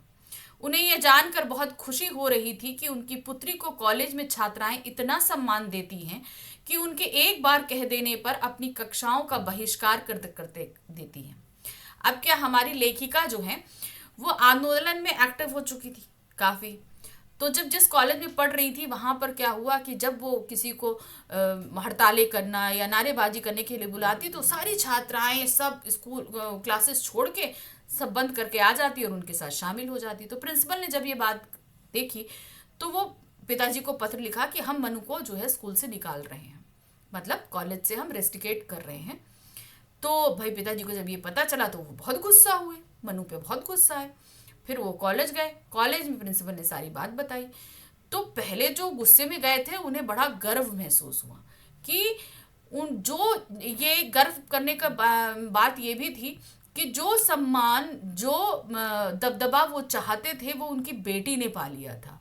वो समाज में जो स्थान, जो दबदबा चाहते थे कि उनके हिसाब से लोग सोचे करें, मनु ने वो हिसाब प्राप्त कर लिया था। इसीलिए जब प्रिंसिपल ने सारी बात बताई तो उनकी जितना भी गुस्सा था वो गर्व में बदल गया।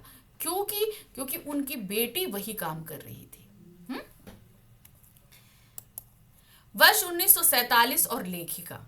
क्या हुआ, वर्ष 1947 के मई माह में प्राध्यापिका शीला अग्रवाल को कॉलेज प्रशासन ने अनुशासनहीनता का आरोप लगाकर नोटिस दिया, जिसमें उन पर लड़कियों को भड़काने और अनुशासन भंग करने में सहयोग करने का आरोप था। इसके अतिरिक्त जुलाई माह के 3rd ईयर की क्लासेस बंद करके लेखिका और एक अन्य 2 छात्राओं के प्रवेश पर रोक लगा दी गई। अब क्या हुआ भाई पिता उन्होंने देखा कि भाई इतना ज़्यादा उपद्रव हो रहा है और सब इस चीज़ को लीड कौन कर रही है, शीला अग्रवाल। तो प्रिंसिपल ने शीला अग्रवाल को नोटिस दिया और स्कूल से निकाल कॉलेज से निकाल दिया। यही नोटिस लेखिका के पास आई। लेखिका को और उनके एक दो फ्रेंड्स को कॉलेज में प्रवेश करने पर प्रतिबंध लगा दिया गया और थर्ड ईयर की क्लासेस जो है, भाई 1945 में उन्होंने कॉलेज में प्रवेश लिया था, तो थर्ड ईयर कब हुआ आके, 47 के लमसम मई माह में हुआ आके। तो अब उस 47 में मई माह की बात है, हमारा जो देश आज़ाद हुआ था वो अगस्त में हुआ था, ध्यान रखिएगा। तो मई में जो है वो थर्ड ईयर की क्लासेस पूरी सस्पेंड कर दी गई।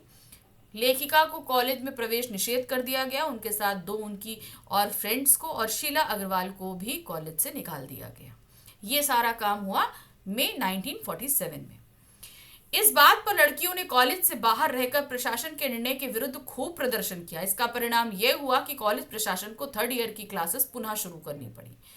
अब थर्ड ईयर, भाई जिस लड़की का इतना प्रभाव हो, अब वो कॉलेज, ऐसा नहीं कि कॉलेज में रहकर ही वो सारे काम कर सकती है, कॉलेज के बाहर भी उन्होंने खूब हंगामा किया, खूब धरना प्रदर्शन किया, खूब नारेबाजी हुई। तो आखिरकार प्रिंसिपल को थर्ड ईयर की क्लासेस फिर से शुरू करनी पड़ी। उस समय इस खुशी से भी बड़ी खुशी लेखिका को देश को स्वाधीनता मिल जाने की थी।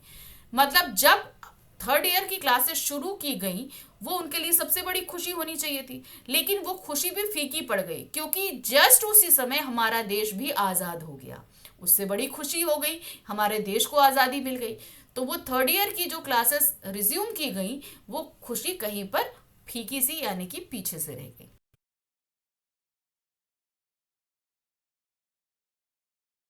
कि इस पूरे पार्ट में हमें क्या बताया गया है। बालक अमीरुद्दीन तथा बिस्मिल्लाह खां, आप सभी को पता है बिस्मिल्लाह खां के बचपन का नाम अमीरुद्दीन था। तो इन दोनों के ही बारे में बताना, यानी कि भाई अमीरुद्दीन तो बचपना रहा, लेकिन जब वो बिस्मिल्लाह खां बने तो उनका क्या व्यक्तित्व रहा। अमीरुद्दीन आयु में अभी केवल 6 वर्ष का है और उसका बड़ा भाई शमशुद्दीन 9 वर्ष का है। अमरुद्दीन को रागों की अधिक जानकारी नहीं है। दोनों भाइयों के मामा बात बात पर कल्याण, भैरवी, ललित, भीम पलासी, मुल्तानी रागों की बात करते रहते हैं। अब ध्यान रखिएगा, ये जितने भी रागों के नाम हैं, कल्याण, भैरवी, ललित, भीम पलासी और मुल्तानी, ये सभी राग हैं। इनके नाम याद रखिएगा, ये क्वेश्चंस में पूछे जा सकते हैं। कहते रहते, जबकि वो बातें उन दोनों की समझ में नहीं आती। अब बच्चा है, 6 साल के हैं, 9 साल के हैं, जब वो इन तरह की रागों की बात कर रहे हैं तो उनकी समझ में कुछ नहीं आ रहा, सब उनके सर के ऊपर से जा रहा है। दोनों मामा सादिक हुसैन तथा अली बख्श देश के जाने माने शहनाई वादक हैं। अब ध्यान रखिएगा, सादिक हुसैन और अली बख्श उनके मामा हैं और दोनों ही देश के मशहूर शहनाई वादक भी हैं। उनकी दिनचर्या में बालाजी का मंदिर सबसे ऊपर आता है तथा उनके हर दिन की शुरुआत इन्हीं की ड्योढ़ी यानी दहलीज पर होती है। हम किसकी बात कर रहे हैं? मामा की बात कर रहे हैं। उनके दिन की शुरुआत सबसे पहले कहाँ से होती है? बालाजी के मंदिर से। तो वहाँ पर अपना आस्था प्रकट करते, वहाँ शहनाई वादन करते, इस तरीके से उनके दिन की शुरुआत हुआ करती थी। अमीरुद्दीन का जन्म, अब क्या इससे जन्म से जुड़ी क्या चीज़ है? अमीरुद्दीन का जन्म बिहार के डुमराव में एक संगीत प्रेमी परिवार में हुआ था। ध्यान रखिए, उनका जन्म बिहार के डुमराव में हुआ था, जबकि बिस्मिल्लाह खां काशी में रहे हैं। तो जन्म स्थल अलग है और कार्य स्थल अलग है। तो जन्म स्थल है उनका डुमराव। बालक अमीरुद्दीन 5-6 वर्ष डुमराव में बिताकर अपने ननिहाल काशी बनारस आ गए, यानी कि 5 से 6 साल की उम्र में वो कहाँ आ गए थे? काशी आ गए थे, अपने नाना के यहाँ। डुमराव का इतिहास में कोई स्थान नहीं है, यानी कि वहाँ कुछ ऐसा घटना नहीं घटी कि लोग उसे याद रखें। केवल इस तथ्य के अतिरिक्त, अब कौन सा तथ्य है? शहनाई बजाने के लिए जिस रीढ़ का प्रयोग होता है वह नरकट यानी कि एक प्रकार की घास से बनाई जाती है। ये घास डुमराव में मुख्यतः सोन नदी के किनारे पाई जाती है। तो पहला जो है, डुमराव का कोई इतिहास नहीं है, इसलिए वो कहीं पर भी फेमस नहीं है। आप कहीं पर भी ऐतिहासिक पुस्तकों में उसका नाम नहीं देखेंगे। सिर्फ 2 चीज़ों के लिए डुमराव प्रसिद्ध है। पहला, डुमराव वो इसलिए प्रसिद्ध है क्योंकि उसकी सोन नदी में एक घास मिलती है जिसका नाम है रीढ़, जिससे शहनाई बनती है। वो कहीं और नहीं मिलती। और दूसरा जिसके लिए जो है डुमराव जाना जाता है वो है अमीरुद्दीन के परदादा सालार हुसैन खां डुमराव के निवासी थे। तो जो अमीरुद्दीन के जो परदादा थे वो कहाँ, उनका परदादा का नाम क्या था? उस्ताद सालार हुसैन खां, वो कहाँ पर रहते थे? वो डुमरांव में रहते थे। हम्म? संगीत की प्रेरणा। अब आखिरकार ये जो बालक अमीरुद्दीन हैं, इनको जब इनको संगीत में इंटरेस्ट आया तभी ये बिस्मिल्लाह खां बने। तो आखिर उन्हें ये इंटरेस्ट आया कैसे? ठीक है। अमीरुद्दीन यानी कि बिस्मिल्लाह खां को 14 साल की उम्र में पुराने बालाजी के मंदिर के नौबत खाने में रियाज यानी अभ्यास के लिए जाना पड़ता था। कौन सी उम्र में? 14 साल की उम्र में। उन्हें क्या होता था, जैसे मामा जाते थे वैसे इन लोगों को भी जाना पड़ता था। कहाँ पर? बालाजी के मंदिर में। डेली उनको रियाज करने जाना पड़ता। बालक अमरुद्दीन को बालाजी मंदिर तक जाने का वह रास्ता पसंद था जो रसूलन बाई और बतूलन बाई से के यहाँ से होकर गुजरता था। अब हर जगह का जाने का अपना एक रास्ता होता है। तो इनके घर से बालाजी के मंदिर जाने का एक रास्ता था जो शॉर्टकट था, और वो पड़ता था रसूलन बाई और बतूलन बाई के घर से होकर, और इसी रास्ते को अमीरुद्दीन बहुत पसंद करते थे। अब कारण क्या था? क्योंकि उनके गानों को सुनकर उसे अत्यंत प्रसन्नता होती थी। अब रसूलन बाई बतूलन बाई जो गायन करती थी वो बहुत कर्णप्रिय गायन था, यानी कि इतना सुरीला कि उसको सुनने का मन करे। तो वो क्या करते थे, उसी रास्ते से जाते थे और दोनों का गाना सुनते थे। अपने ढेरों साक्षात्कारों में बिस्मिल्लाह खां साहब ने इस बात का स्वीकार किया है कि उन्हें अपने जीवन के आरंभिक दिनों में संगीत से लगाव इन्हीं गायिका बहनों के कारण हुआ।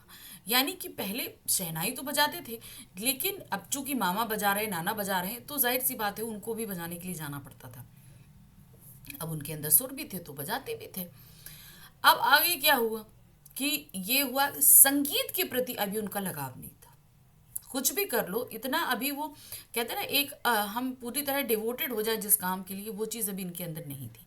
लेकिन रसूलन बाई बतूलन बाई को जब जब वो गाने के लिए से सुनते, संगीत की तरफ उनकी आस्था झुकाव बढ़ता जा रहा था। और ये बात बिस्मिल्लाह खां के बहुत से इंटरव्यू में उन्होंने खुद कही है कि संगीत की तरफ उनका झुकाव इन दो बहनों की गायन की वजह से ही हुआ है, क्योंकि ये बहुत ही बेहतरीन गाती थी। नेक्स्ट आते हैं सजदे में सुर की मांग। अब बिस्मिल्लाह खां को आप जानते हैं कि इतना बढ़िया शहनाई वादन करते थे, लेकिन तब भी पांचों वक्त की नमाज में वो हमेशा खुदा से सच्चे सुर ही मांगते थे। तो मतलब कहने का क्या है, वो अभी जिस मुकाम पर पहुंचे थे उन्हें अभी सेटिस्फेक्शन नहीं था। उन्हें ये लग रहा था कि मैं रियाज करके इससे अच्छा भी कर सकता हूँ। तो यानी कि आप कुछ भी अचीव करो, उससे आगे बढ़ने की कोशिश करो। हमेशा ये मत सोचो अरे इतना अचीव कर लिया बहुत है, हमेशा उससे आगे निकलने की कोशिश करते रहना चाहिए। वैदिक इतिहास में शहनाई का कोई उल्लेख नहीं है। वैदिक इतिहास यानी कि वेदों में इसे संगीत शास्त्रों के अंतर्गत सुशिर वाद्यों में गिना जाता है। अगर हम संगीत शास्त्रों में आए तो शहनाई सुशिर वाद्यों के अंतर्गत आती है। सुशिर वाद्य क्या होते हैं? वो वाद्य जो फूंक कर बजाए जाते हैं उनको सुशिर वाद्य कहा जाता है। ध्यान रखिएगा इसको। जिनके अंदर आपकी बंसी हो गई, क्या कहते हैं, मृदंग हो गया, श्रृंगी हो गया, ये सभी जो है तानसेन की के टाइम से इस्तेमाल होती आ रही हैं। अरब देश में फूंक कर बजाए जाने वाले वाद्य को नए बोलते हैं। अब अरब देशों में जो फूंक कर यंत्र बजाए जाते हैं उनको क्या बोलते हैं? नए। शहनाई को शाह नए अर्थात सुशिर वाद्यों में शाह की उपाधि दी गई है। तो जितने भी फूंक कर बजाए जाने वाले यंत्र हैं, वाद्य यंत्र हैं, उनमें शहनाई को शाह यानी कि सबसे उच्च उपाधि प्राप्त है। इसकी वजह से उसे शाह नए कहा जाता है। 80 बरस की आयु में भी वे यही सोचते रहते हैं कि उनके सुरों को सलीके से बरतने का गुण कब आएगा। यानी कि 80 साल की उम्र हो गई, डेली इतना रियाज करते हैं, विश्व में जो है मशहूर शहनाई वादक के नाम से प्रसिद्ध है, लेकिन उन्हें अभी भी लगता है कि उन्हें सुरों को बरतने की सही तमीज नहीं आई है। शहनाई की इसी मंगल ध्वनि के नायक बिस्मिल्लाह खां 80 बरस से सुर की मांग कर रहे हैं। उन्हें ये लग रहा है कि अभी वो ठीक से नहीं बजाते, लेकिन 80 साल की उम्र में वो आज भी जब सजदे में झुकते हैं तो ईश्वर से सिर्फ एक ही कामना करते हैं कि ईश्वर उन्हें सच्चे सुर अता फरमाए। वे नमाज के बाद सजदे में एक सुर देने और सुर की यह तासीर यानी कि प्रभाव पैदा करने की प्रार्थना करते हैं कि आंखों से सच्चे मोती की तरह आंसू निकले। यानी कि वो ईश्वर से ऐसे सुर की मांग करते हैं कि जब वो शहनाई बजाए तो सामने वाले जो इंसान है वो करुणा से भर जाए और उसके आंखों से सच में मोती जैसे आंसू प्रवाहित हो। तब कहीं जाकर उन्हें लगेगा कि हाँ, उनका सुर सच्चा है। मांगलिक विधि विधानों में प्रयुक्त होने वाला यह वाद्य यंत्र दक्षिण भारतीय नागस्वरम वाद्य यंत्र के समान प्रभात की मंगल ध्वनि का संपूरक है। तो ध्यान रखिए, दक्षिण भारत में एक मंगल ध्वनि यंत्र क्या होते हैं, जो शुभ कार्यों में बजाए जाते हैं। ठीक है, शादी ब्याह हो गया, जनेऊ हो गया, जन्मोत्सव हो गया, आपका साथ में जन्म दिवस हो गया, इन सारे जितने ओकेजन है ये सब अच्छे ओकेजन माने जाते हैं। तो इस दौरान जो है जो ध्वनियाँ बजाई जाती हैं वो मंगल ध्वनियाँ होती हैं। तो साउथ साइड में यानी दक्षिण साइड में मंगल ध्वनि का एक यंत्र है जिसे नागस्वरम कहते हैं। तो उसी तरीके से ये शहनाई भी मंगल ध्वनि का ही यंत्र है। नेक्स्ट आते हैं बिस्मिल्लाह खां और मुहर्रम का संबंध। ठीक है, अब बिस्मिल्लाह खां तो एक मुसलमान है, तो जाहिर सी बात है उनका मुहर्रम से संबंध तो होगा ही। तो क्या है, देखिए, बिस्मिल्लाह खां और मुहर्रम का संबंध। मुहर्रम के महीने में सिया मुसलमान हजरत इमाम हुसैन और उनके कुछ वंशजों के प्रति 10 दिन की ही आज़ादारी यानी कि शोक मनाते हैं। तो ध्यान रखिएगा, मुहर्रम के जो 10 दिन होते हैं, इस दिन जो है इमाम हुसैन और उनके कुछ वंशज जो हैं उन्होंने अपनी शहादत दी थी। इस वजह से उन्हें 10 दिनों को शोक प्रकट करने का दिन माना जाता है। यह कहा जाता है कि बिस्मिल्लाह खां के खानदान का कोई व्यक्ति मुहर्रम के दिनों में ना तो शहनाई बजाता है, ना ही किसी संगीत के कार्यक्रम में सम्मिलित होता है। अब देखिए क्या, शोक का जो मौका होता है उस दौरान किसी भी कोई भी, अगर मान लीजिए हम गम में हैं तो हम संगीत तो सुनेंगे नहीं, ना ही हम संगीत बजाएंगे, ना ही आसपास बज रहे संगीत को हम बर्दाश्त कर पाएंगे। सिंपल सी एक बात होती है। तो वही चीज़ है यहाँ पर। तो इस पूरे 10 दिनों के टाइम में बिस्मिल्लाह खां का पूरा खानदान किसी भी संगीत समारोह में सम्मिलित नहीं होता था और ना ही जो है वो किसी तरह का वाद्य बजाता था। 8वीं तारीख को खां साहब खड़े होकर शहनाई बजाते। अब 10 दिन तक तो नहीं बजाया जाता, लेकिन 8वें समय में, 8वीं जो तारीख है उस दिन बिस्मिल्लाह खां खड़े होकर शहनाई बजाते थे। इसी दिन वह दाल मंडी से फातमान के करीब 8 किलोमीटर की दूरी तक पैदल रोते हुए नौहा बजाते हुए जाते थे। अब 8वें दिन शोक के दौरान ही भाई तो बजाना तो नहीं। अब मैंने क्या बताया था कि शहनाई जो है वो मंगल ध्वनि होती है, इसमें एक ध्वनि और निकलती है जो शोक की ध्वनि होती है जिसे नौहा कहते हैं।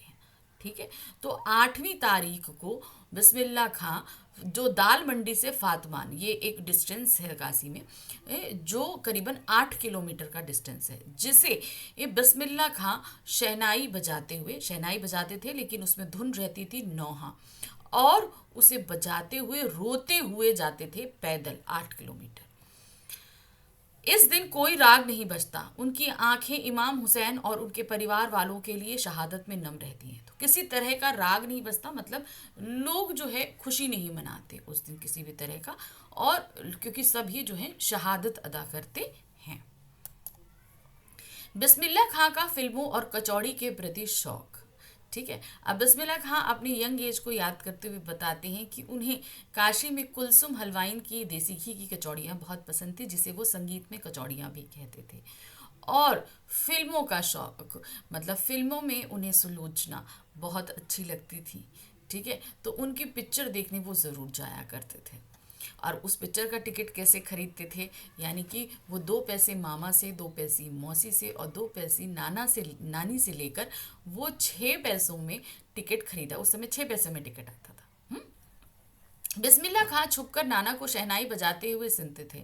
जब सब लोग रियाज के बाद अपनी जगह से उठकर चले जाते, तब बिस्मिल्लाह खां ढेरों छोटी बड़ी शहनाइयों में से अपने नाना वाली शहनाई ढूंढते और एक एक शहनाई को फेंक कर खारिज यानी रद्द करते जाते। अब क्या था भाई, नाना और मामा दोनों ही रियाज किया करते थे, तीनों लोग, यानी कि दोनों मामा और नाना जो है बैठ के रियाज करते थे।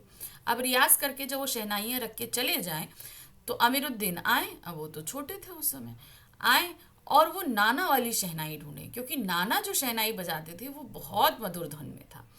तो उन्हें लगता था कि नहीं, वो जो शहनाई है वो जादू वाली शहनाई, अब एक शहनाई बजाएं उसको फूंके, बेकार है, इसमें से वो सुर नहीं निकल ले दूसरा, इस तरह एक एक को खारिज करते जाते, रद्द करते जाते कि ये नाना वाली शहनाई नहीं है। उन्हें बचपन में फिल्मों का बहुत शौक था।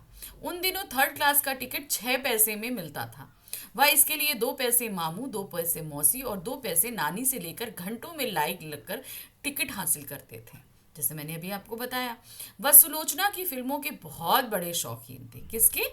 सुलोचना के। सुलोचना हीरोइन है ना, तो उनकी फिल्मों के बहुत बड़े शौकीन थे। इधर सुलोचना की नई फिल्म सिनेमा हॉल में आई और उधर अमीरुद्दीन अपनी कमाई लेकर चले ये फिल्म देखने। तो भाई अब रियाज के लिए बालाजी मंदिर पे जाते थे ना शहनाई बजाने, तो वहाँ से भी उन्हें पैसे मिलते थे, तो वो उनकी कमाई हो जाती थी। और कभी अगर पैसे ना रहे तो वो मामा मौसी और नानी से 2-2 पैसे इकट्ठा करके फिल्म देखने चले जाते थे। अब उनकी कमाई क्या, जो बालाजी मंदिर पर रोज की शहनाई बजाने पर उन्हें मिलती थी। इसी तरह वह कुलसुम की देसी घी में तली संगीत में कचौड़ी के भी शौकीन थे।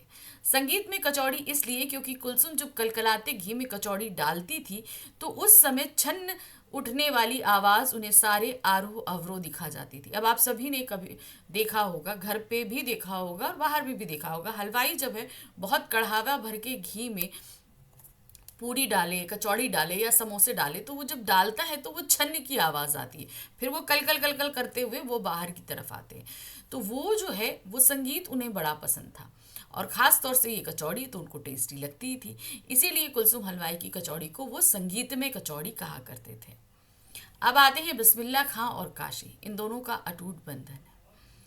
काशी में संगीत कार्यक्रम के आयोजन की परंपरा पिछले कई वर्षों से शहर के दक्षिण में लंका पर स्थित संकटमोचन मंदिर में चली आ रही है। तो लंका जो है एक जगह है, कहाँ? बनारस में, काशी में, और उस जगह पर संकटमोचन जी का मंदिर है। तो जब हनुमान जयंती होती तो 5 दिन लगातार वहाँ संगीत कार्यक्रम आयोजित किया जाता था। हनुमान जयंती के अवसर पर यहाँ 5 दिन तक शास्त्रीय एवं उपशास्त्रीय गायन वादन का उत्कृष्ट सभा होती थी। गायन और वादन दोनों ही तरह की संगीत होते थे। इसमें बिस्मिल्लाह खां अवश्य रहते थे, तो इसमें हमेशा बिस्मिल्लाह खां परफॉर्म किया करते थे। बिस्मिल्लाह खां की काशी विश्वनाथ जी के प्रति भी अपार श्रद्धा थी। अब हम बालाजी की मंदिर की बात नहीं करें, काशी विश्वनाथ की भी हम बात कर रहे हैं, उनके प्रति भी इनकी अपार आस्था थी। वे जब भी काशी से बाहर रहते तब विश्वनाथ व बालाजी मंदिर की दिशा की ओर मुंह करके बैठते और थोड़ी देर ही सही नगर उसी ओर शहनाई का प्याला घुमा दिया जाता। अब जैसे कि शहनाई वादन कहें तो वो सिर्फ भारत में ही नहीं विदेशों में भी शहनाई बजाया करते थे। तो कहीं भी रहें, देश में रहें विदेश में रहें, जब कभी भी वो शहनाई बजाते, वो जब भी जैसे प्रोग्राम स्टार्ट हुआ, मान लीजिए 1 घंटे का प्रोग्राम है, तो स्टार्टिंग के 5-7 मिनट या 15 मिनट वो जिस जहाँ पे भी बजाएं उनकी शहनाई वो उस तरफ मोड़ देते थे जिधर बाल जो है काशी विश्वनाथ का मंदिर होता। तो इस तरीके से काशी विश्वनाथ के प्रति अपनी आस्था को वो ऐसे व्यक्त करते थे। बिस्मिल्लाह खां ने इस बात को स्वीकार किया है कि काशी की धरती को छोड़कर वह कहीं नहीं जा सकते, क्योंकि यहाँ गंगा मैया सहित बाबा विश्वनाथ और बालाजी का मंदिर है। तो काशी में उनकी कितनी आस्था है इस बात से पता चलता है कि वो इतने बड़े शहनाई वादक रहे, देश विदेश घूमते रहे, लेकिन रहे वो हमेशा काशी में। वो काशी कहते मैं काशी छोड़कर कभी नहीं जा सकता, क्योंकि काशी में गंगा मैया है, बालाजी का मंदिर है, काशी विश्वनाथ है, तो इसी से मैं जुड़ा हुआ हूँ, क्योंकि उनके जीवन में ये सांसों की तरह पिरोया हुआ है, जिसमें उनके खानदान की कई पीढ़ियों ने शहनाई बजाई है। तो यहाँ पर उनके खानदान की कई पीढ़ियाँ जो हैं उन्होंने शहनाई बजाई है, तो वो उसे कैसे छोड़ के जा सकते हैं। उनके लिए शहनाई और काशी से बढ़कर इस धरती पर और कोई जन्नत नहीं है। काशी संस्कृति की पाठशाला है और यहाँ कलाधर हनुमान व नृत्य विश्वनाथ है। तो बालाजी के मंदिर में आप सभी जानते हैं वहाँ पर कलाधर हनुमान और नृत्य विश्वनाथ जो काशी विश्वनाथ में है। काशी में हजारों सालों का इतिहास है, बहुत पुराना इतिहास है, हम सभी जानते हैं। यहाँ की संस्कृति, संगीत, मंदिर, शक्ति, भक्ति, आस्था सब एक दूसरे में घुल मिल गए हैं और उन्हें अलग अलग करके नहीं देखा जा सकता। तो कहने का तात्पर्य है कि यहाँ पर जो संस्कृति है, संगीत है, भक्ति है, आस्था है, ये सब एक दूसरे में घुले मिले हैं। इनको हम अगर अलग करना चाहें तो ये एक दूसरे से अलग नहीं हो सकते। जैसे कि बिस्मिल्लाह खां भी काशी से जिस तरीके से घुले मिले हुए हैं। शहनाई के कारण सम्मान, अब शहनाई के कारण उनको सम्मान तो प्राप्त हुआ, हम सभी को पता है वो भारत रत्न विजेता है। बिस्मिल्लाह खां और उनकी शहनाई दोनों एक दूसरे के पर्याय थे।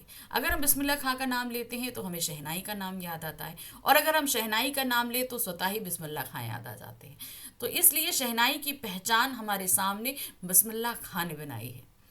खां साहब को ताल मालूम था, राग मालूम था, यानी कि किस तरीके से कहाँ पर कैसा राग देना है अच्छी तरह पता था उनको, तभी तो इतनी अच्छी शहनाई बजा लेते थे।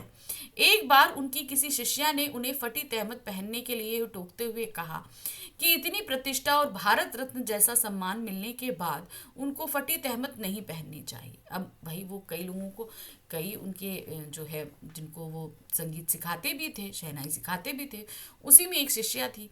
एक बार उन्होंने फटी तहमत, तहमत मतलब आप जानते हो लुंगी, पहनी हुई थी। तो उनकी शिष्या ने टोक दिया कि भाई आप इतने मशहूर शहनाई वादक हैं, आपको भारत रत्न प्राप्त हो गया है, अब आप ये फटी तहमत क्यों पहनते हैं? तो उसके जवाब में उन्होंने क्या कहा सुनिए। बिस्मिल्लाह खां का उत्तर था कि सम्मान उन्हें उनकी शहनाई के कारण मिला है, यानी कि जो उन्हें भारत रत्न का सम्मान मिला है वो शहनाई के कारण मिला है, इस फटी तहमत के लिए नहीं, ना कि वस्त्र के कारण। उनका कहना था कि मालिक से यही दुआ है, यानी कि खुदा से यही दुआ है कि सुर ना फटे, चाहे तहमत फट जाए, क्योंकि फटी तहमत तो सिल जाएगी। तो वो कहते हैं कि उनके सुर कभी ना फटे, हमेशा वो मधुर सहनाई बजाते रहें, बस इतनी कृपा रखे। और कपड़ा क्या है, तुम लुंगी आज फटी है तो कल सिल जाएगी, भाई कपड़ा तो आज फटा है तो कल सिल सकता है, लेकिन अगर कभी हमारी जो है गला फट जाएगा तो मैं कभी उस चीज़ को हासिल नहीं कर पाऊंगा। तो ये था उनका शहनाई के प्रति सम्मान, और इसीलिए उनको इतना सम्मान प्राप्त था। बिस्मिल्लाह खां का दर्द। अब जब वो छोटे से लेकर बड़े हो गए, बुढ़ापा उन्होंने काशी में देखा, तो इस दौरान जो है बहुत बदलाव हुए। काशी में जो है आधुनिकता ने कदम रख दी है। इस आधुनिकता ने जो है इंसानों को भौतिकवादी बना दिया, यानी कि प्रैक्टिकल बना दिया। तो उन प्रैक्टिकलिज्म की वजह से काफ़ी चीज़ें जो चेंज हुई काशी में, लोगों के व्यवहार में, वो उन्हें पसंद नहीं आया। संगीत के प्रति लोगों का जो अदब था वो अब नहीं रहा, जो खाने पीने की चीज़ें थी अब वो काशी में नहीं मिलती। तो ये सारी चीज़ें जो हैं अब नहीं हैं, इस चीज़ का उनको बहुत दर्द है। बिस्मिल्लाह खां को यह दुख है कि अब काशी में पहले वाली मलाई, बर्फ, कचौड़ी, जलेबियां नहीं मिलती, और ना संगीतियों के लिए गायकों के मन में पहले जैसा कोई आदर है, यानी कि जो लोग संगीत बजाते हैं या गाते हैं उनके प्रति उन लोगों के प्रति जो है अब लोग उतना सम्मान नहीं रखते हैं। अब घंटों रियाज को कोई नहीं पूछता, यानी कि पहले हम लोग जब बजाया करते थे, बोलते तो हम लोग कितना टाइम प्रैक्टिस किया करते थे, लेकिन अब लोग जो है प्रैक्टिस नहीं करना चाहते। कजली, चैती और शिष्टाचार वाले पहले के समय को याद कर वे भाव विभोर हो जाते हैं, यानी कि रियाज के टाइम वो जो सुरताल लगाया करते थे उन सुरतालों को याद करके अब वो बहुत भावुक हो जाते हैं कि आज के समय में कोई भी ही इस तरह के सुर नहीं लगाता है जिनका आज अभाव है, यानी कि आज ये सारे लोग ये ऐसे राग नहीं देते हैं। इसके उपरांत भी काशी की सुबह और शाम आज भी संगीत के सुरों के साथ होती है। इतना सब उनके दर्द तो है ही है, लेकिन ये तब भी आज ये कहते हैं कि संगीत के सुर पर जागना और सोना काशी में आज भी बस्तूर बाकी है। यह एक पावन भूमि है, यही मरने मरना की मंगलदायक है। यह दो कौमों की एकता का प्रतीक है। बात सही है, दो कौमें हैं। आप देखिए वो मुसलमान होते हुए भी बालाजी मंदिर में और काशी विश्वनाथ में पूरी आस्था रखते थे, लेकिन अपने धर्म के सभी परंपराओं को भी बखूबी निभाते थे। तो ये सिर्फ बिस्मिल्लाह खां के अंदर नहीं था, ये हम देखेंगे तो वहाँ सारे धर्म बहुत ही हंसी खुशी रहते हैं। तो काशी जो है वो सांप्रदायिक सौहार्द का केंद्र भी है, आस्था का केंद्र है, भक्ति का केंद्र है, परंपरा का केंद्र है, ये माना जाता है। बिस्मिल्लाह खां की मृत्यु। बिस्मिल्लाह खां जो है हमारे दिलों में शहनाई के लिए बसे, शहनाई को एक मकाम तक लाने का काम उनका रहा। भारत रत्न से लेकर इस देश के ढेरों विश्वविद्यालयों की मानद उपाधियों से अलंकृत व संगीत नाटक अकादमी पुरस्कार व पद्म विभूषण जैसे अनेक सम्मानों से विभूषित बिस्मिल्लाह खां को 90 वर्ष की भरी पूरी आयु में 21 अगस्त 2006 को स्वर्गवास हो गया। तो उनने क्या कहते हैं, इतना टाइम उन्होंने अपनी लाइफ में शहनाई बजाई, 80 साल हम कहते हैं कि उन्होंने अपने दिए ये शहनाई को, और 90 वर्ष की आयु में उनकी मृत्यु हो गई 2006 में 21 अगस्त को।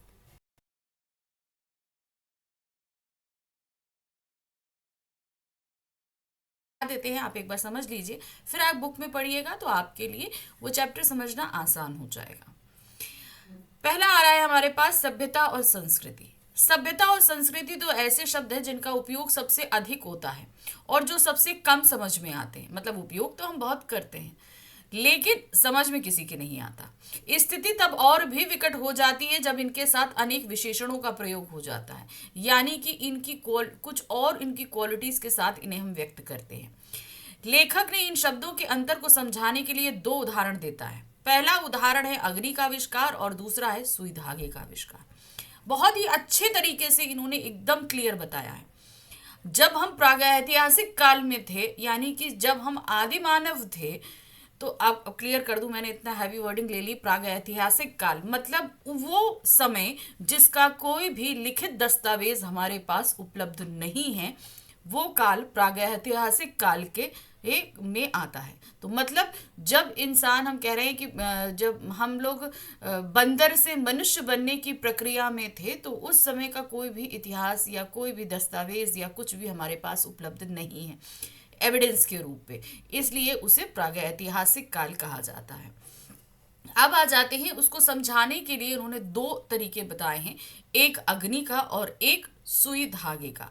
बहुत ही बेसिक चीजें हैं। आज हमारे यहाँ पूरा, हम अगर अपना पूरा दिनचर्या देखें तो हमारा दिन शुरू हो से लेकर आखिर इन दोनों ही चीजों से जुड़ा हुआ है। सबसे पहले देखिए अग्नि, सुई धागा और संस्कृति क्या है। जब मानव का अग्नि से परिचय नहीं हुआ था, उस समय जिस व्यक्ति ने सबसे पहले अग्नि का आविष्कार किया होगा वो बहुत बड़ा आविष्कर्ता रहा होगा, यानी आविष्कारक। आविष्कर्ता कहिए, आविष्कारक कहिए या संस्कृत मानव कहिए, ये तीनों शब्द एक ही के लिए कहा जा रहा है जो किसी नई चीज का आविष्कार करता है। इसी प्रकार वह व्यक्ति भी बहुत बड़ा आविष्कर्ता रहा होगा जिसने यह कल्पना की होगी कि लोहे के एक टुकड़े को घिसकर उसके एक सिरे को छेद कर और उसमें धागा पिरोकर कपड़े के दो टुकड़े एक साथ जोड़े जा सकते हैं। यह योग्यता, प्रवृत्ति अथवा प्रेरणा जिसके बल पर आग व सुई धागे का आविष्कार हुआ, वह व्यक्ति विशेष की संस्कृति है, जबकि उस संस्कृति द्वारा जो आविष्कार हुआ उसे सभ्यता कहा जा सकता है। देखिए यहाँ पे भी जो लिखा है वो है तो सरल हिंदी में, लेकिन इसको समझना अभी भी आपके लिए मुश्किल है। चलिए हम बता देते हैं। जब हम आदिमानव के फेज में थे तो हमारे पास जब आग नहीं थी, उस समय में चलते हैं, जब आग नहीं थी हमारे पास में, तो उस समय हम कच्चा खा लेते थे। रात होते ही हमारे जो दिनचर्या है वो खत्म हो जाती थी। ठंड से अपने आप को बचा नहीं पाते थे। बहुत सारी चीजें थी ऐसी, लेकिन कभी किसी ने कहीं तो आग देखी होगी। अब ये होगी प्राकृतिक आग। प्राकृतिक आग कैसे लगती है? किसी बिजली के गिरने से। अब बिजली कहीं गिरी होगी, सपोज कहीं पे भी गिरी, एक सूखे पेड़ पे गिर गई, तो उस व्यक्ति ने जिसने आग का आविष्कार किया होगा, उसने ये देखा होगा कि अरे मतलब ये आग हमारे लिए बहुत उपयोगी है, ये रात में उजाला कर सकती है, इसके पास जाओ तो हमें गर्माहट मिलती है, इसमें कुछ डाल दो तो ये पक जाता है। ठीक है, तो मतलब ये हमारी बेसिक नीड्स को पूरा कर सकता है। अब उस व्यक्ति ने उस प्राकृतिक आग को तो देखा, मगर जब हम चाहें हमें आग मिल जाए, ये हम कैसे कर सकते हैं?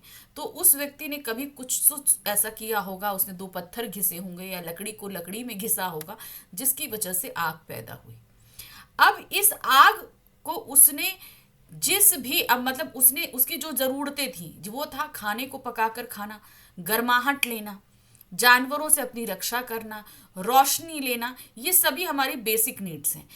अब इसी बेसिक नीड्स की वजह से उसे आग का आविष्कार करने की प्रेरणा मिली। तो जो भी हमने आविष्कार किया उसकी प्रेरणा हमें जहां से मिली वो संस्कृति थी। तो वो प्रेरणा हमारी क्या थी आग के आविष्कार की?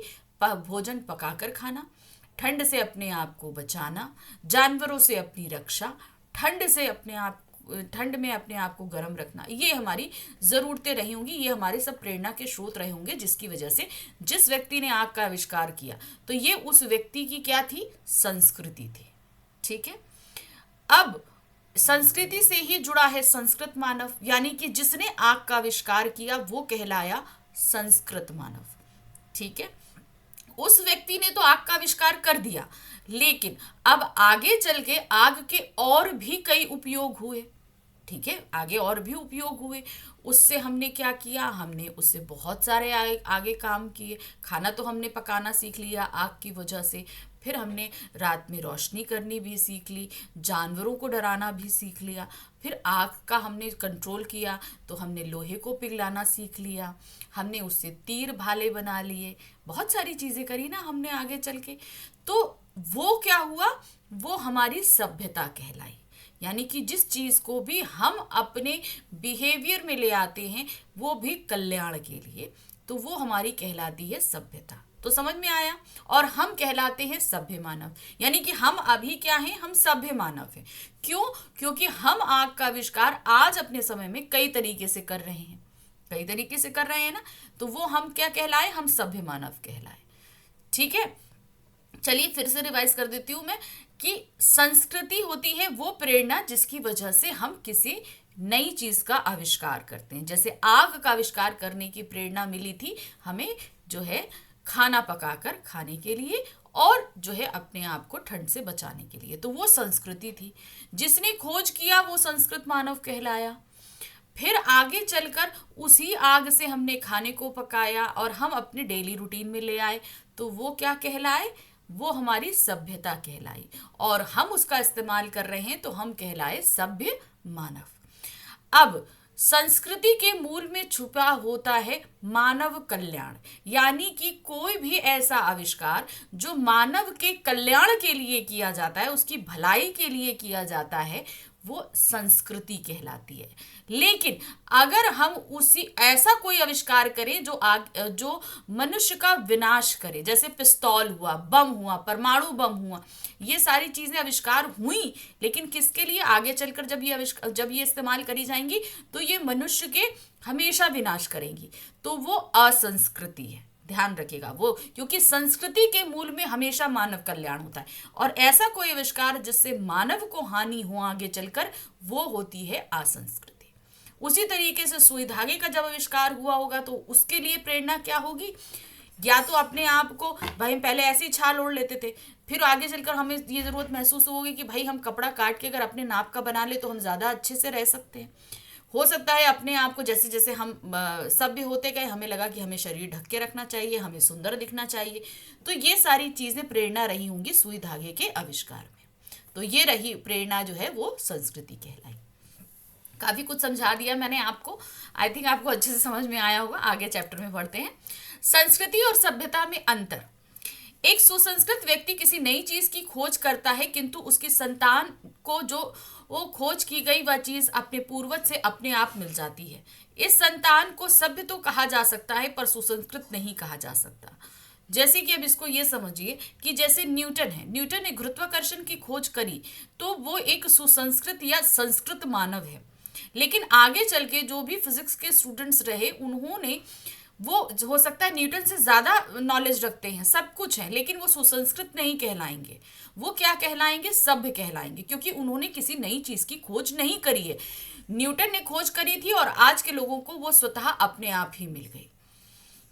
उदाहरण के लिए न्यूटन ने गुरुत्वाकर्षण के सिद्धांत का आविष्कार किया, किंतु आज युग के भौतिक विज्ञान में विद्यार्थी को गुरुत्वाकर्षण के अतिरिक्त कई अन्य बातों का भी ज्ञान है जिनसे शायद न्यूटन अपरिचित था। यानी कि गुरुत्वाकर्षण से संबंधित आज के फिजिक्स के स्टूडेंट्स को ज्यादा नॉलेज है, लेकिन जो न्यूटन नहीं जानता था।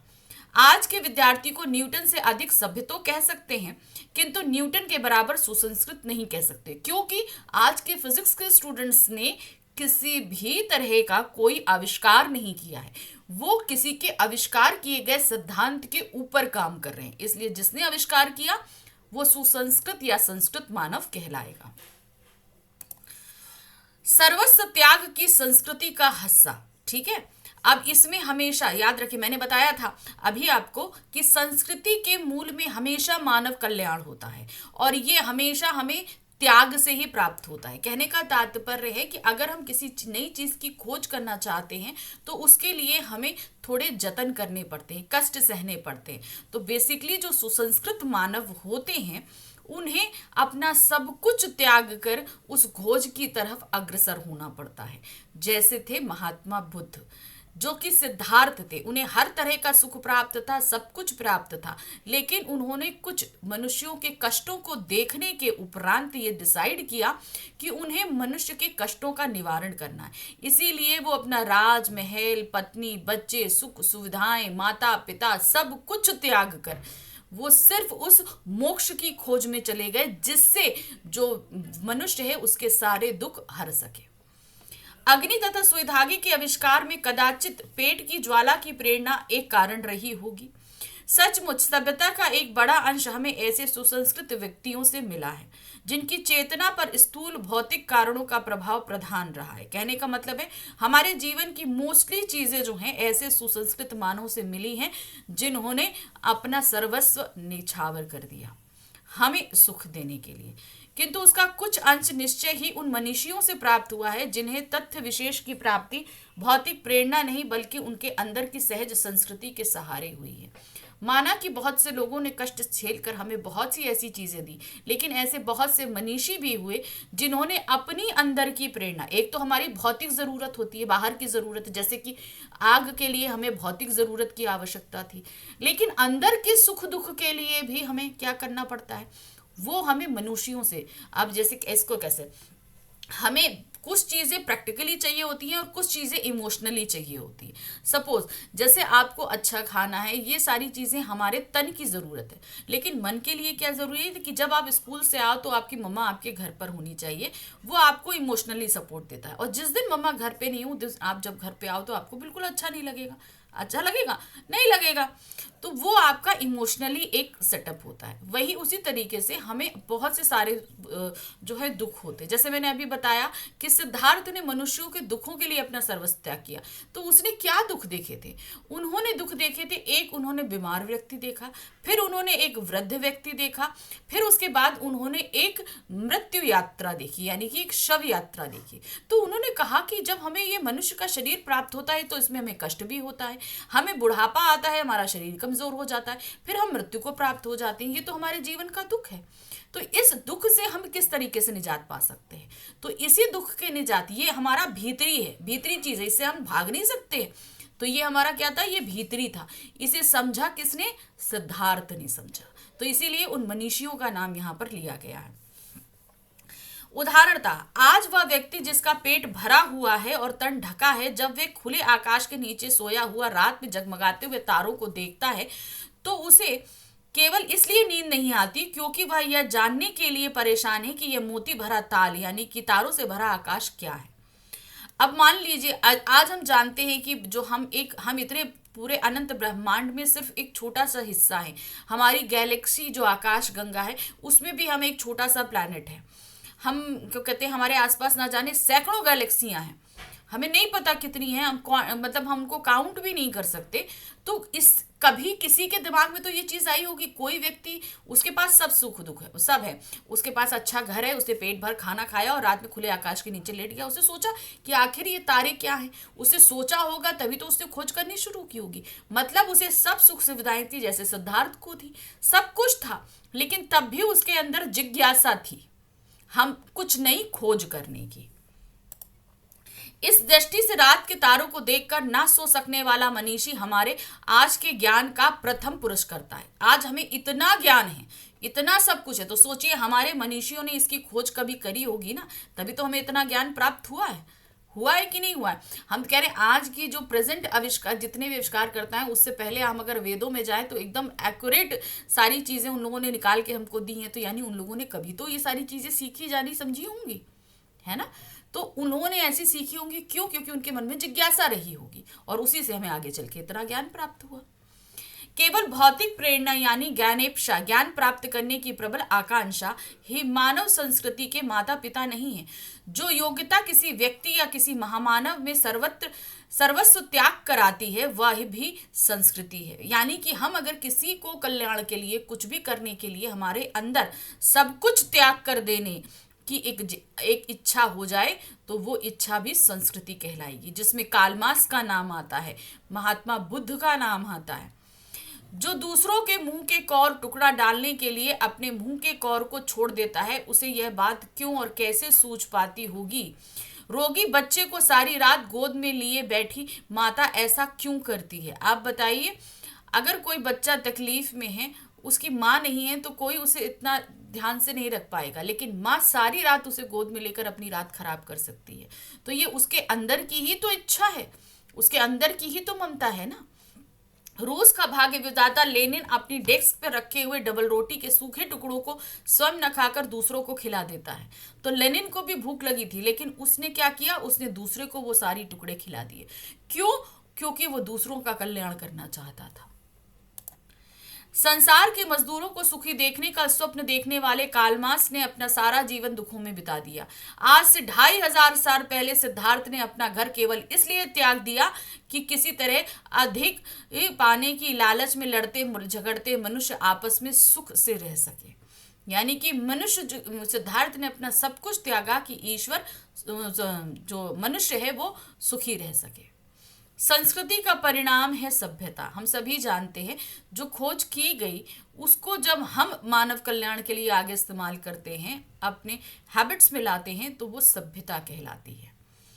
मानव की जो योग्यता, आग व सुई धागे का आविष्कार, तारों की जानकारी और किसी महामानव में सर्वस्व त्याग कराती है, वह संस्कृति है। सभ्यता हमारी संस्कृति का परिणाम है। हमारे खाने पीने, ओढ़ने पहनने के तरीके, हमारे गमन आगमन के साधन, परस्पर कट मरने के तरीके आदि सभ्यता है। यानी कि जो कुछ भी आविष्कार किया गया है, उसे जब हम अपनी आदतों में लाते हैं, इम्प्लीमेंट करते हैं, तो वो हमारी सभ्यता कहलाती है। भाई, खोजा अच्छा किया गया तो सब कुछ अच्छा था, लेकिन अब ये तरीके होते हैं कि उसे हम सही तरीके से इस्तेमाल करें तो सभ्यता है, गलत तरीके से इस्तेमाल करें तो असभ्यता है। अब जैसे आग का इस्तेमाल तो हमने कल्याण के लिए किया, लेकिन उसी आग से अगर हम जान के किसी का घर जला दें तो वो हमारी सभ्यता नहीं, असभ्यता कहलाएगी।